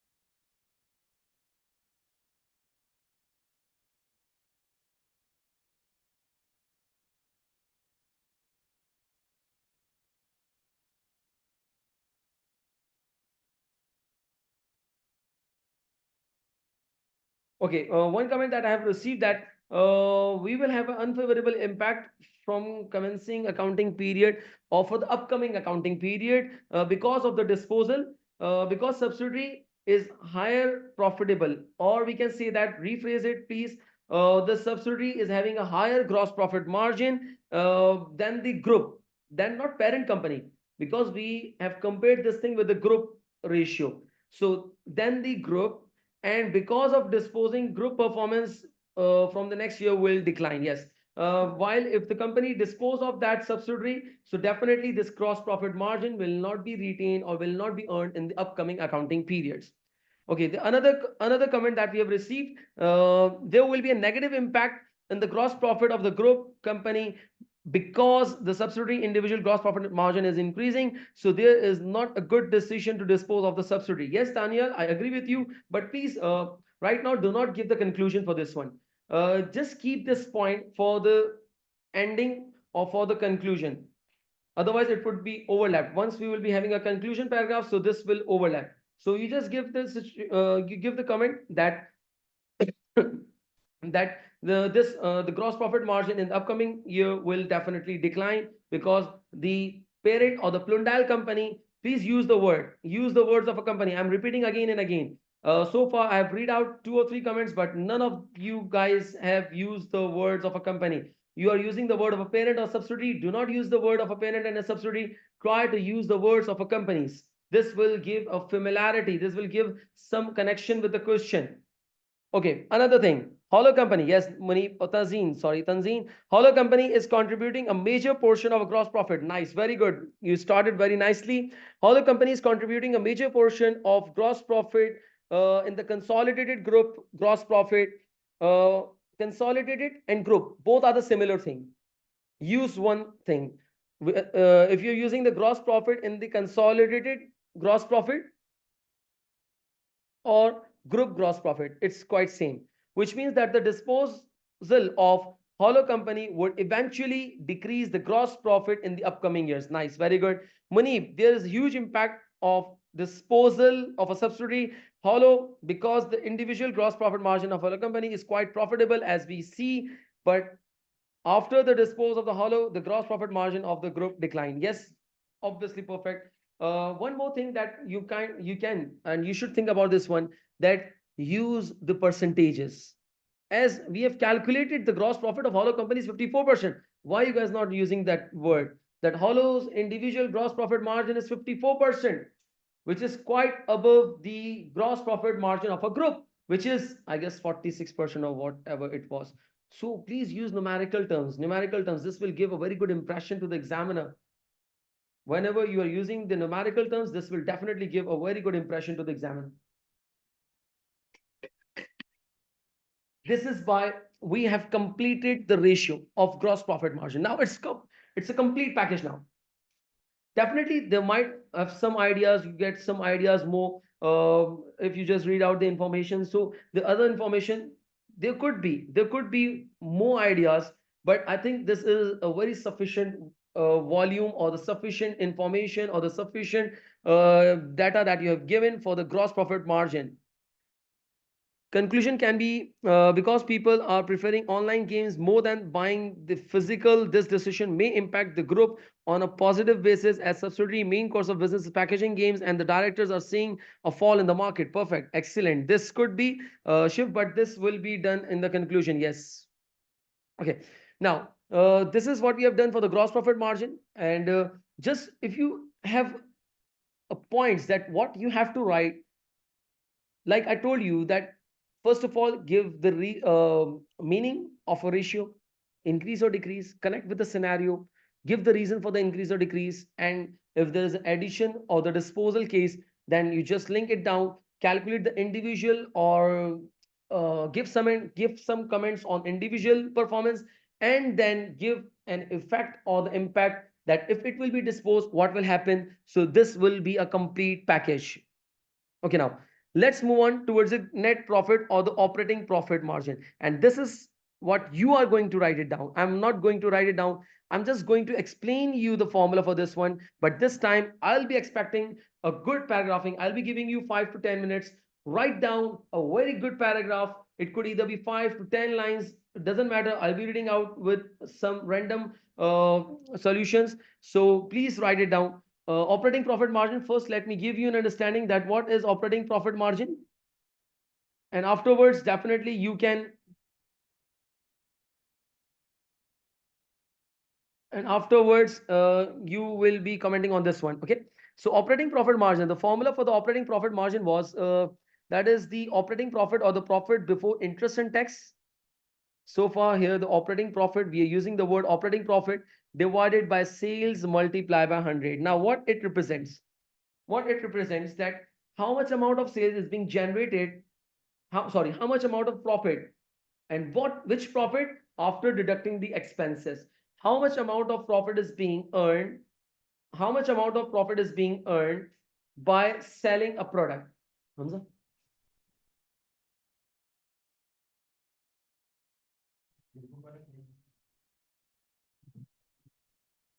How much amount of profit is being earned by a company after making a sales. That is something I'm showing you the question ship. Wait. So that is something that if you're making a sales of $1, so how much amount after deducting all expenses, all operating expenses, what amount of profit you have earned? What amount of profit you have earned? So that is something, the interpretation of this one. So you guys will be giving some analysis for this one. Let me show you the question.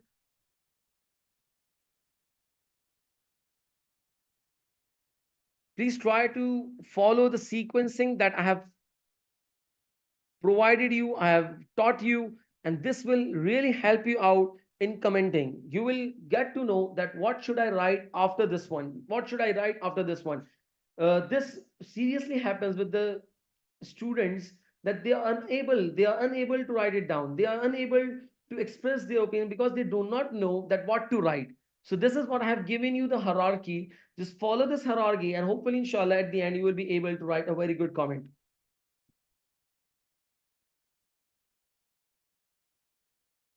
If you want me to show you something else, so please do let me know. I will scroll it down or scroll up. So please do let me know if you want something else to, if you want something, or if you want some data to read.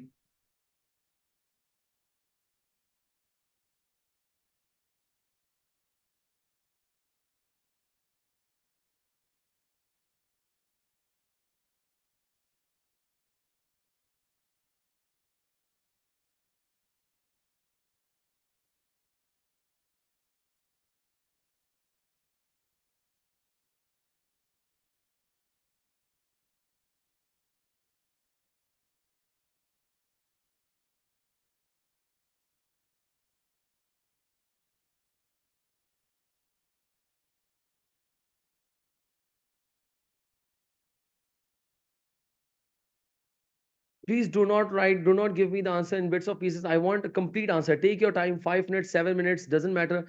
But I want the complete answer. Do not, please don't send your answers in bits of pieces. Shiv, please write the complete answer and do let me know.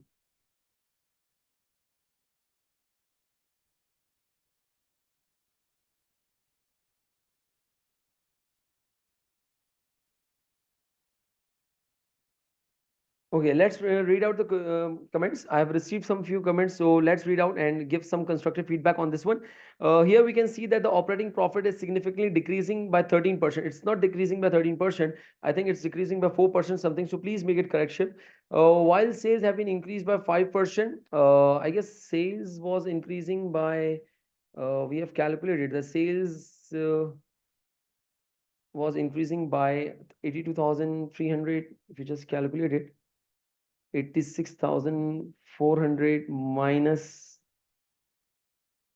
82,300.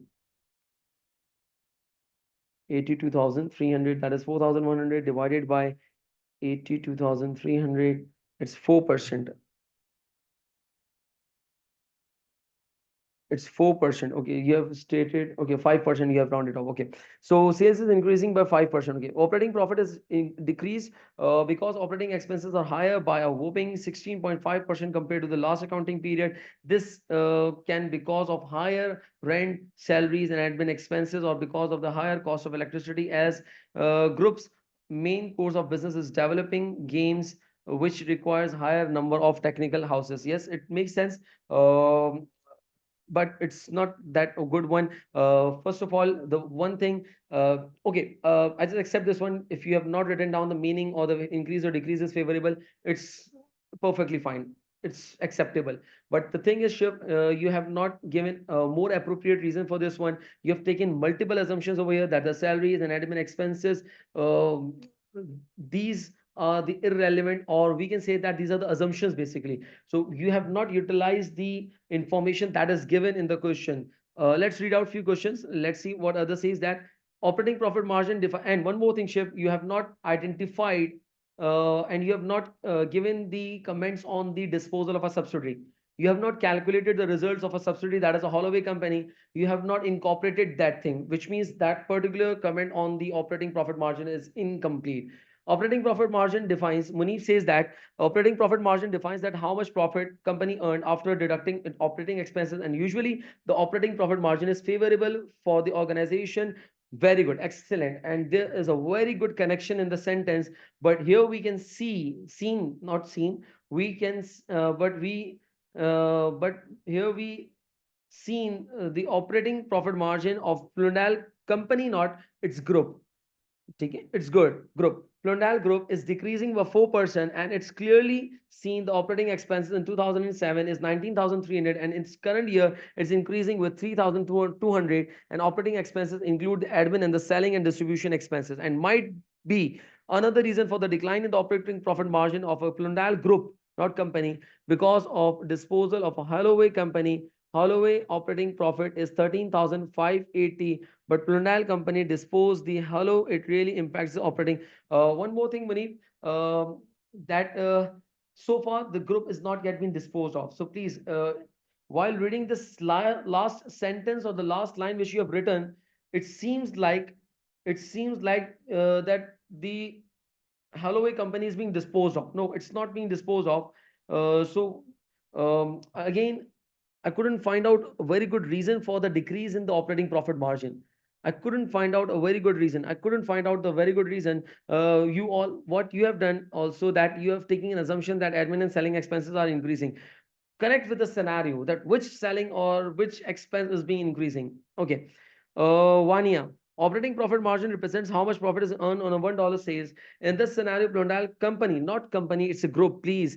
Plundal group margin is 4% adverse as operating expenses has been increased by 16.5% from the previous year. Nice. But the disposal of a Holloway company is also playing a vital role in reduction of the operating profit margin, as individual margin is higher than 40% as compared to the group. Yes, that's something good, that you have calculated the operating profit margin of a Holloway company, and you have compared that while disposing of, your operating profit margin will decline. Okay, but still, why operating profit margin is decreasing? I couldn't find out a very good reason for this one still. But yes, 1 year has incorporated.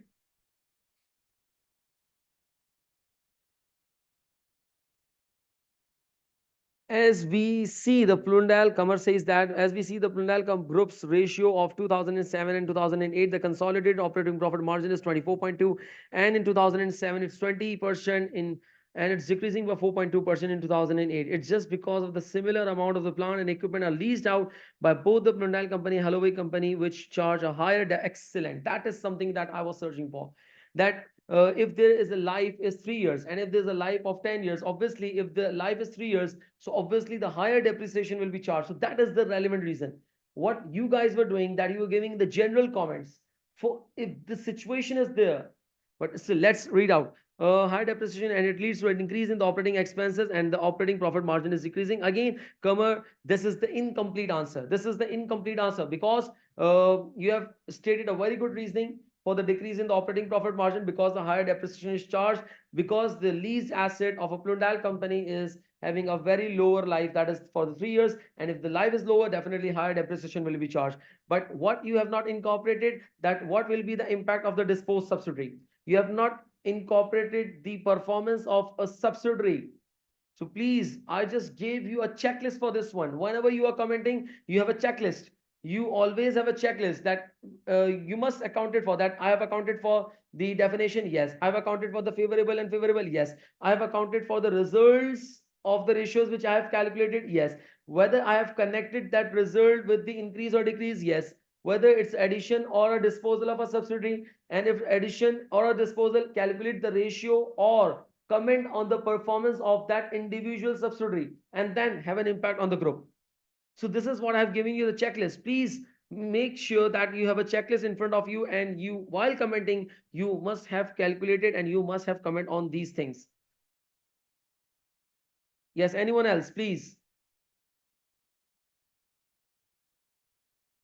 Okay, Maheen is there. Operating profit indicates that how much amount of net profit is earned by the company from the sales. It is observable that higher operating profit is favorable, but here we can see that the operating profit of Prundal Group is decreased by 4.2%, whereas the sales has increased by 4%. So the reason behind the decline is the competition faced by the Prundal Group, which lead to increase in the research expenses. Excellent.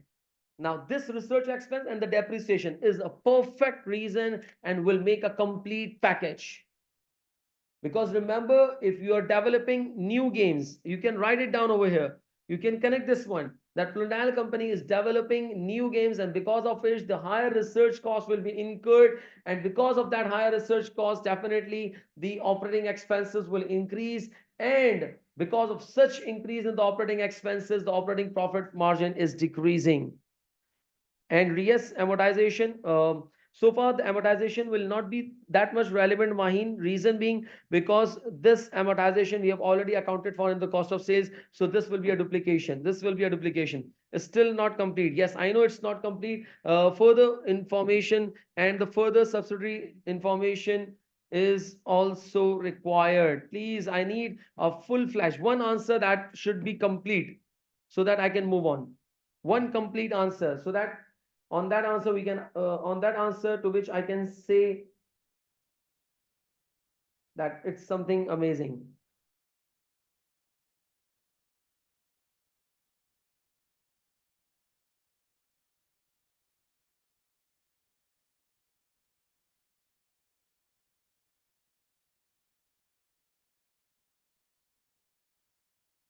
Yes, Daniel, we can use the impairment loss as well. Very good. That during the accounting period we have also incorporated impairment loss of 1.5 million. This is because of which the operating profit margin is decreasing.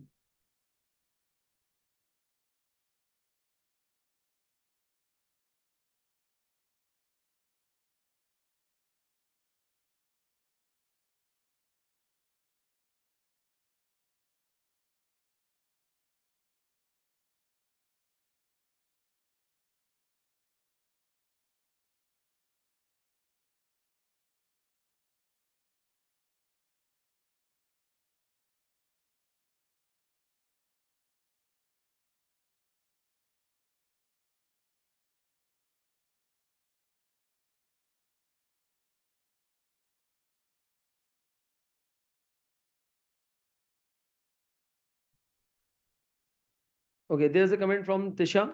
Operating profit margin shows how much amount of profit is being earned on $1 sales after deducting operating expenses. It's being observed that the higher profit margin, higher operating profit, the more favorable ratio will be. Okay, higher the operating profit and the favorable ratio will be. As in the scenario, this is being provided. It can be seen that the operating profit margin is declining by 4.2%, but we compare to the last year operating profit is increasing 16.5%, but reason might be due to in line with the gross profit margin decline, and another reason might be due to unusual expenses like research and development expenses being incurred, as this might increase the operating expenses as a resultant operating profit margin being decreased. Again, incomplete answer. You have not incorporated the depreciation area. That is a very good area that you have to account it for. That higher depreciation will be recorded by the company. Again, disposal area, higher depreciation because the Plundal company is having a lease asset and they are having a life of 3 years. And Holloway company having a lease asset, they are having a life of 10 years. So which means the higher depreciation is charged, because whenever the useful life is lower, so obviously the higher depreciation is accounted for.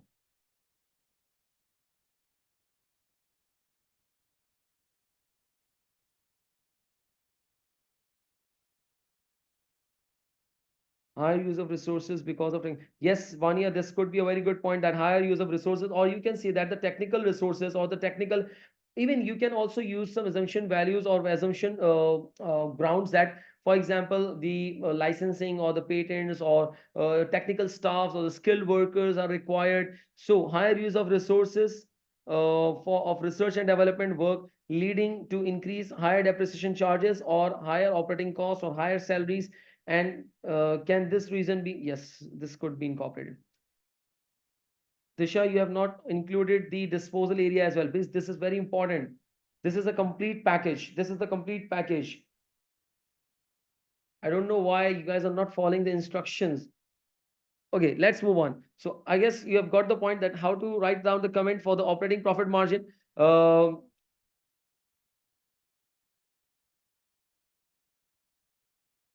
No, no, no, no, no. Kamal, this could not be the reason. Remember, we are having a disposal of a subsidy, and while disposing of a subsidy, we are not selling the employees.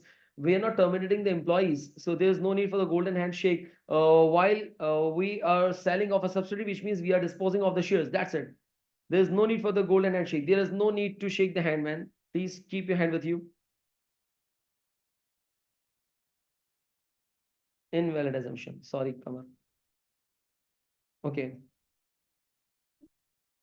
Uh, let's move on towards the third ratio, as we have a very detailed discussion on this one. That because of this point that we have seen that there will be a research expense, there will be definitely high technical staffs are required, technological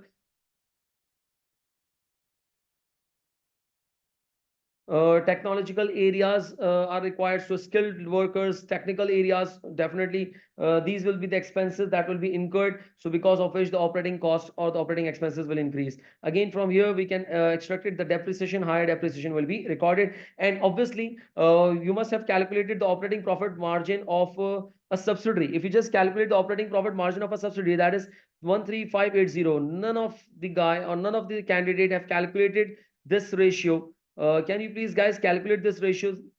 13,580 divided by 33,500. 33,500. 13580 divided by 33,500. So this is something around 40% or 41%, which means again the operating profit margin is around of a subsidiary company, individual subsidiary is 41%, is 40 or 41%, which is quite higher than the operating of a group, which means it's double than the group. None of you guys have highlighted this point, that if you are disposing of a subsidiary, make sure the Plundal company should make sure that if they are disposing of the Holloway company, definitely this profit margin will not be availed or will not be available for the next years, and this will have to be compromised. So this is something that was missing factor from you guys. Now coming to the last ratio, that is the interest cover ratio. Interest cover ratio, let me write down the formula for this one and give you an explanation that what it says. One more thing, that whenever you are commenting on the operating profit margin, always have all your arrows and all your concerns on the operating expenses. Always try to comment on the operating expenses. Now, interest cover ratio. What interest cover ratio is and what is the formula to interest cover ratio? Interest cover ratio, the formula to calculate the interest cover ratio is, that is the operating profit again, or the profit before interest and tax, operating profit divided by finance cost. And this will in terms of times. And what does it ratio states, that how much amount of profit is available to pay off its interest, which means how many times you can pay the profit, how many times you can pay such kind of interest. And this ratio will give you an insight that whether the future borrowings are possible or not. Because whenever you will go to the bank and you will ask for the borrowing, so bank will ask, or bank will calculate the interest cover ratio, whether the company has the potential to pay the interest, whether the company has the sufficient amount of profit available to pay off its interest. So this will definitely enhance, or this will definitely affect your future borrowings.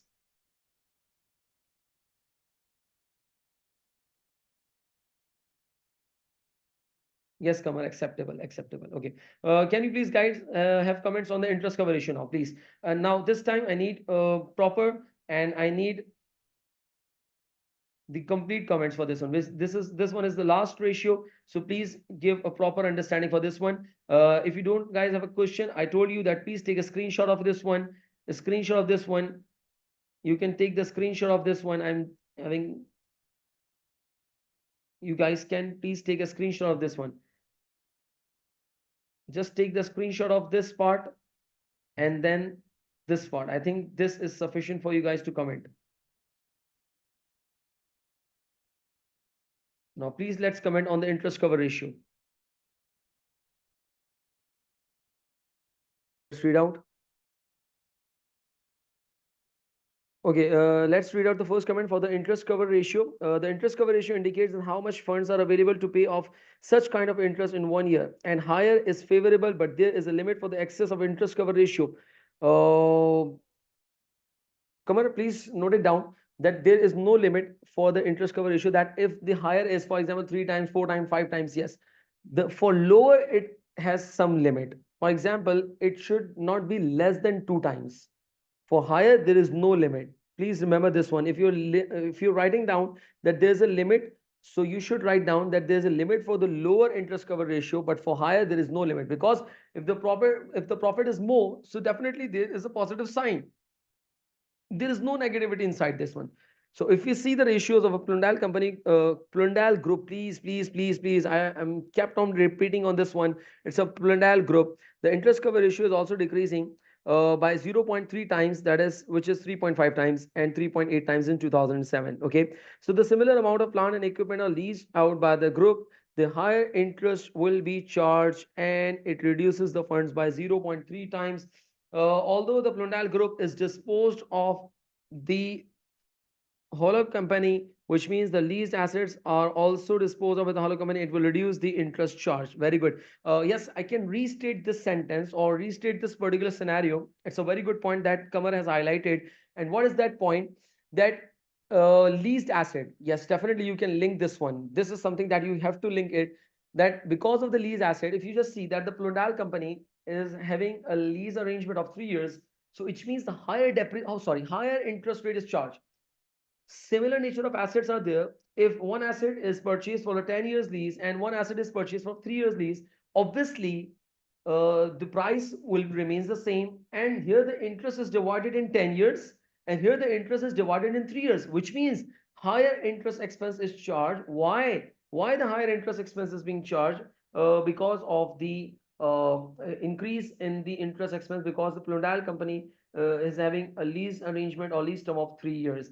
One more thing that I don't know whether you have highlighted or not. You have taken this information or not. Let me show you that if you just see that interest expense is not increasing, it's basically decreasing. That is something very alarming. And interest cover ratio is decreasing. However, if the interest expense is decreasing, so the interest, ideally, the interest cover ratio should increase because the amount of interest expense is decreasing. But surprisingly, the ratio is also decreasing. Why? Because of the reason of the profit. Just look at here. The profit in the last year was 19,900, and here now the profit is 70. So you need to highlight in your recommending that interest cover ratio is decreasing not because of the interest expense. Yes, you have stated few points related to the lease asset, but it's decreasing because of the profit, because the profit is decreasing, because of the profit is decreasing. However, the finance cost is not increasing, it's decreasing. So you need to identify this thing in your comments. Okay. uh Again, Kamar, you have not identified the uh, disposal part. Again, you lacked over here that what was the interest cover ratio of a subsidiary individually, and how it will be, it will have an impact on the group after its disposal. So again, it's your incomplete statement or the incomplete answer. Interest cover shows how many times we can pay our interest on the basis of the operating profit is being higher. Favorable seen data, it shows that this year interest cover is decreased by 0.3 times. The major reason behind that can be operating profit being decreased by 4.2%. Yes, that's good. That sounds good to the last year. And another reason that can be the interest rate is being higher than the last year. Okay. Again, your Shiv answer is incomplete. Again, you have incomplete answer. Yes, Kamar, you're right. Wahab, but so we will account for interest on leases and interest cover ratio as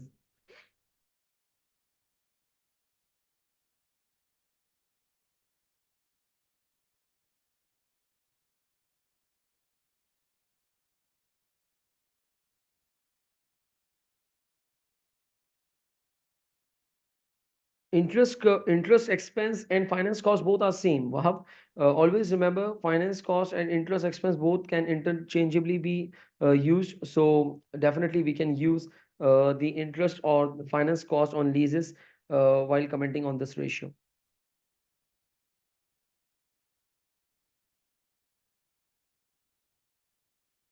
Please don't forget to comment on the subsidiaries part, as there is a disposal of a subsidiary, so you should account for because majority of the students or the candidates, what they are doing, what you are doing, and what normally students do in the exams, that they do not comment on the purchase or the disposal part. And here, if you see the requirement of the question, if you just see the requirement of the question here, the examiner has stated specifically that you should specifically refer to the potential disposal. It means whenever you are commenting on the operating profit or the gross profit or the interest cover ratio, you have to target the disposal area as well. You need to account for the disposal area as well. Are you guys getting a point?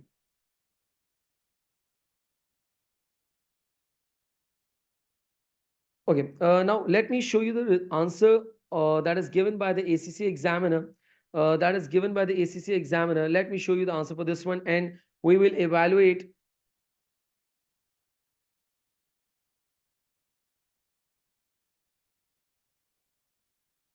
Okay, nice, good, Shiv.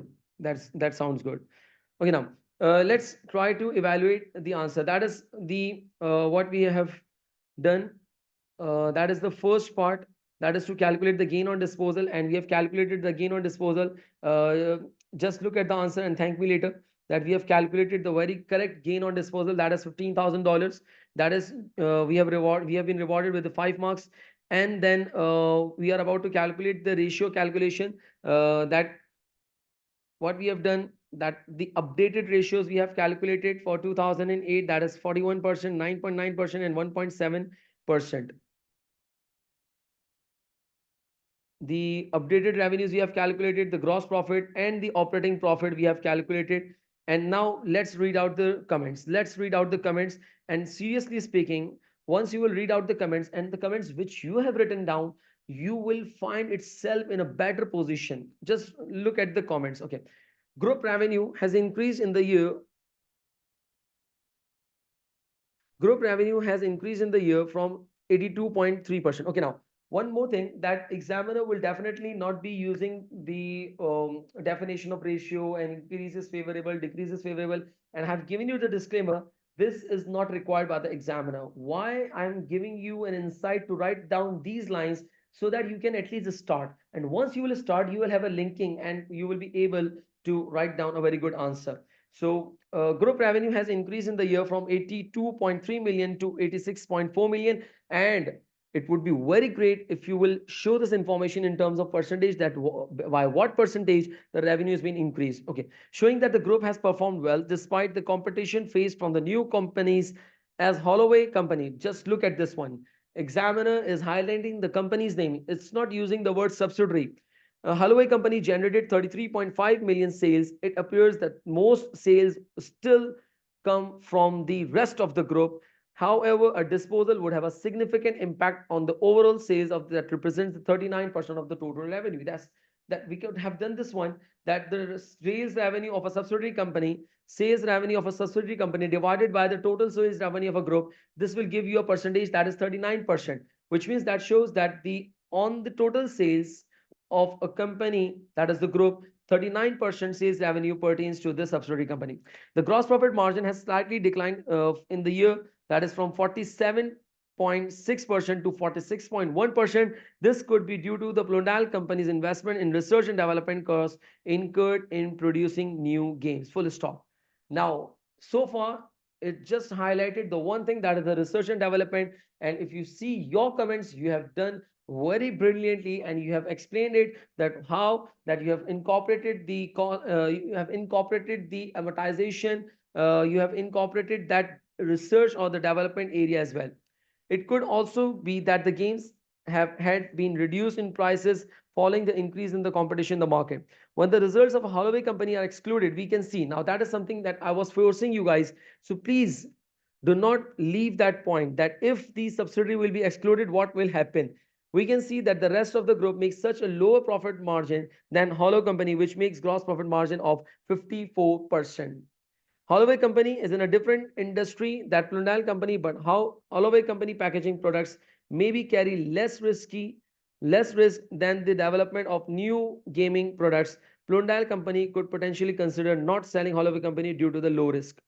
When the results of Holloway company are removed, the operating margin.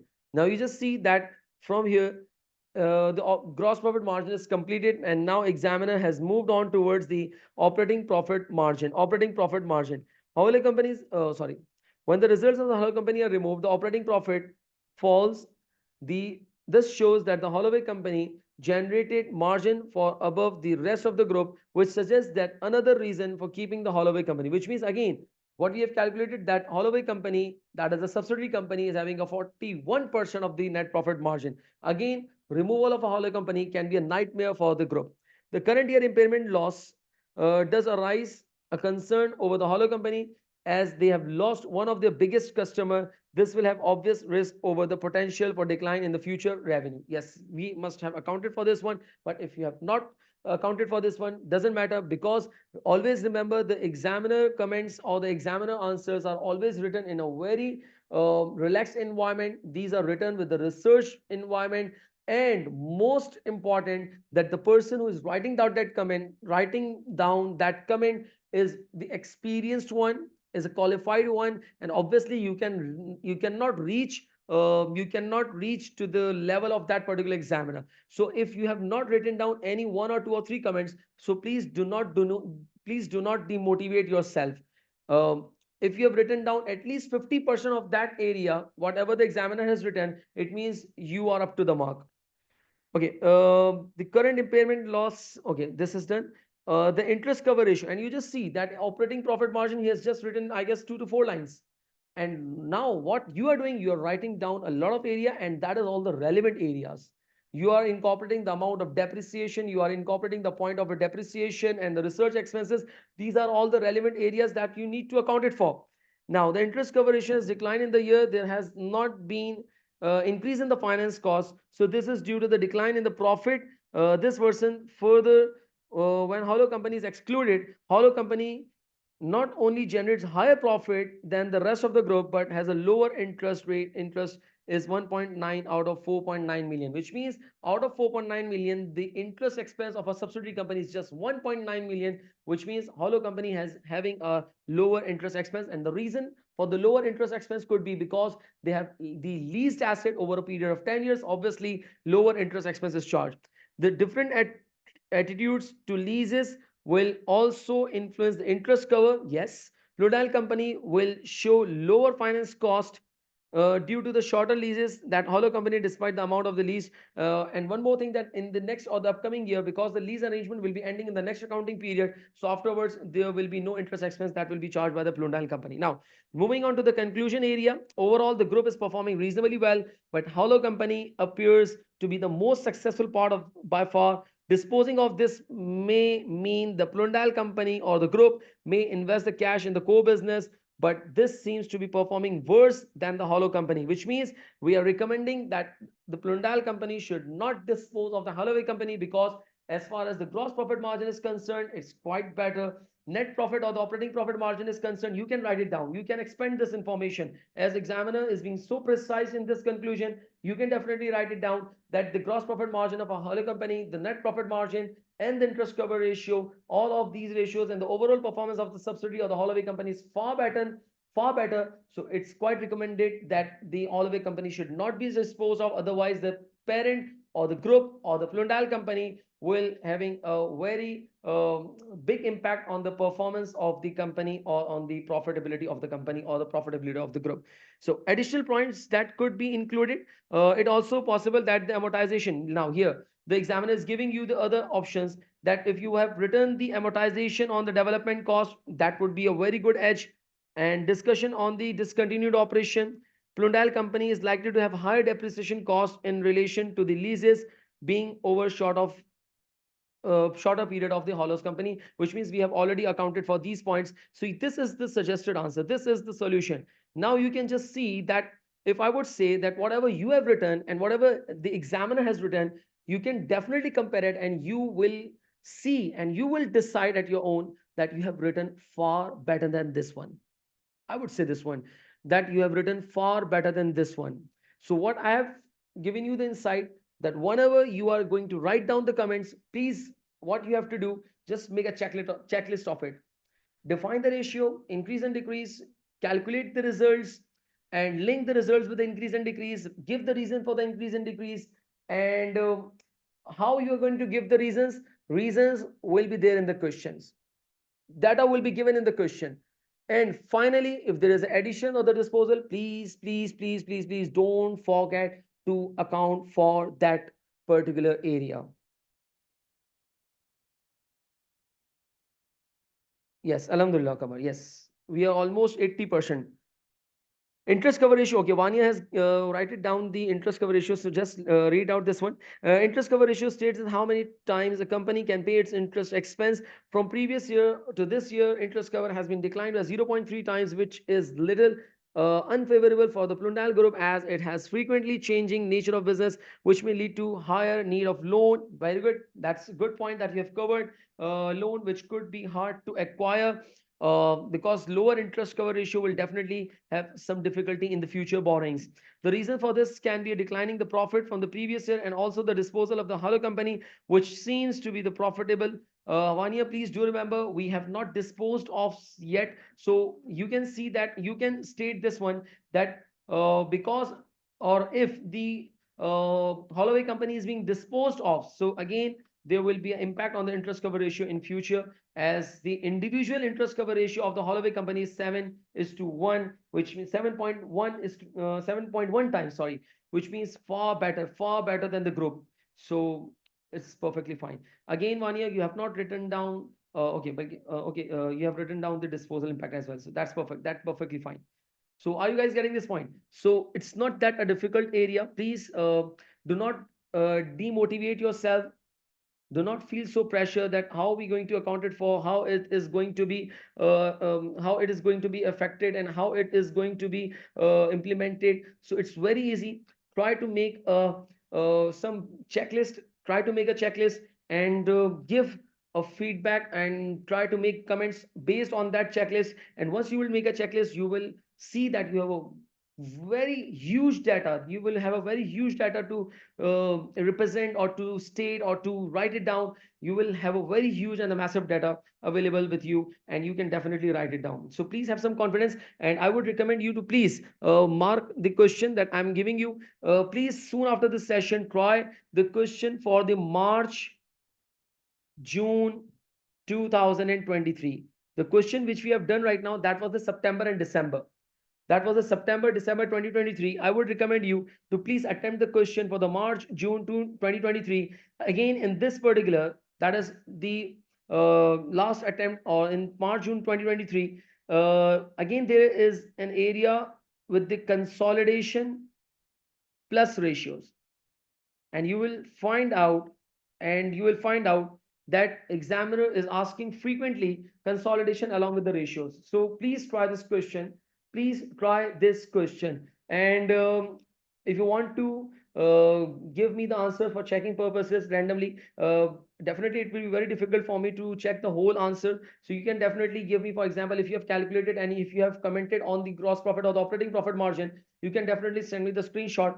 I'm going to do give you feedback on this one, that whether it's good or not, or what improvement is required. I'm definitely give you the feedback on that particular answer.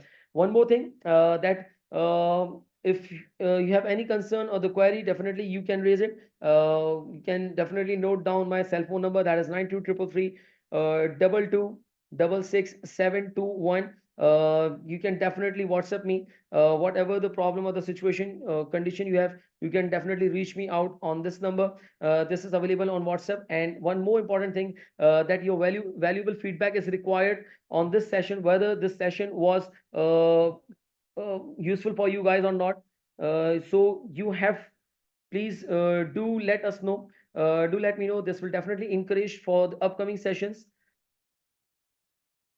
This will definitely encourage. Please do WhatsApp me your valuable feedback, so that we can have more sessions. And definitely you can let me know the topics or the areas in which you are feeling lacking or you are lagging behind, so we can also arrange sessions on those particular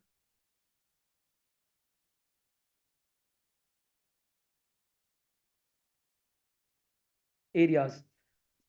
So far, any other question, please do let me know. Okay, we'll meet you in the next session, hopefully. And please take care of yourself, prepare yourself. I wish and I pray that you guys have a very good exams and you guys all ace your exams in your first attempt. And thank you so much for joining this session. We'll see you soon, inshallah. Allah Hafiz.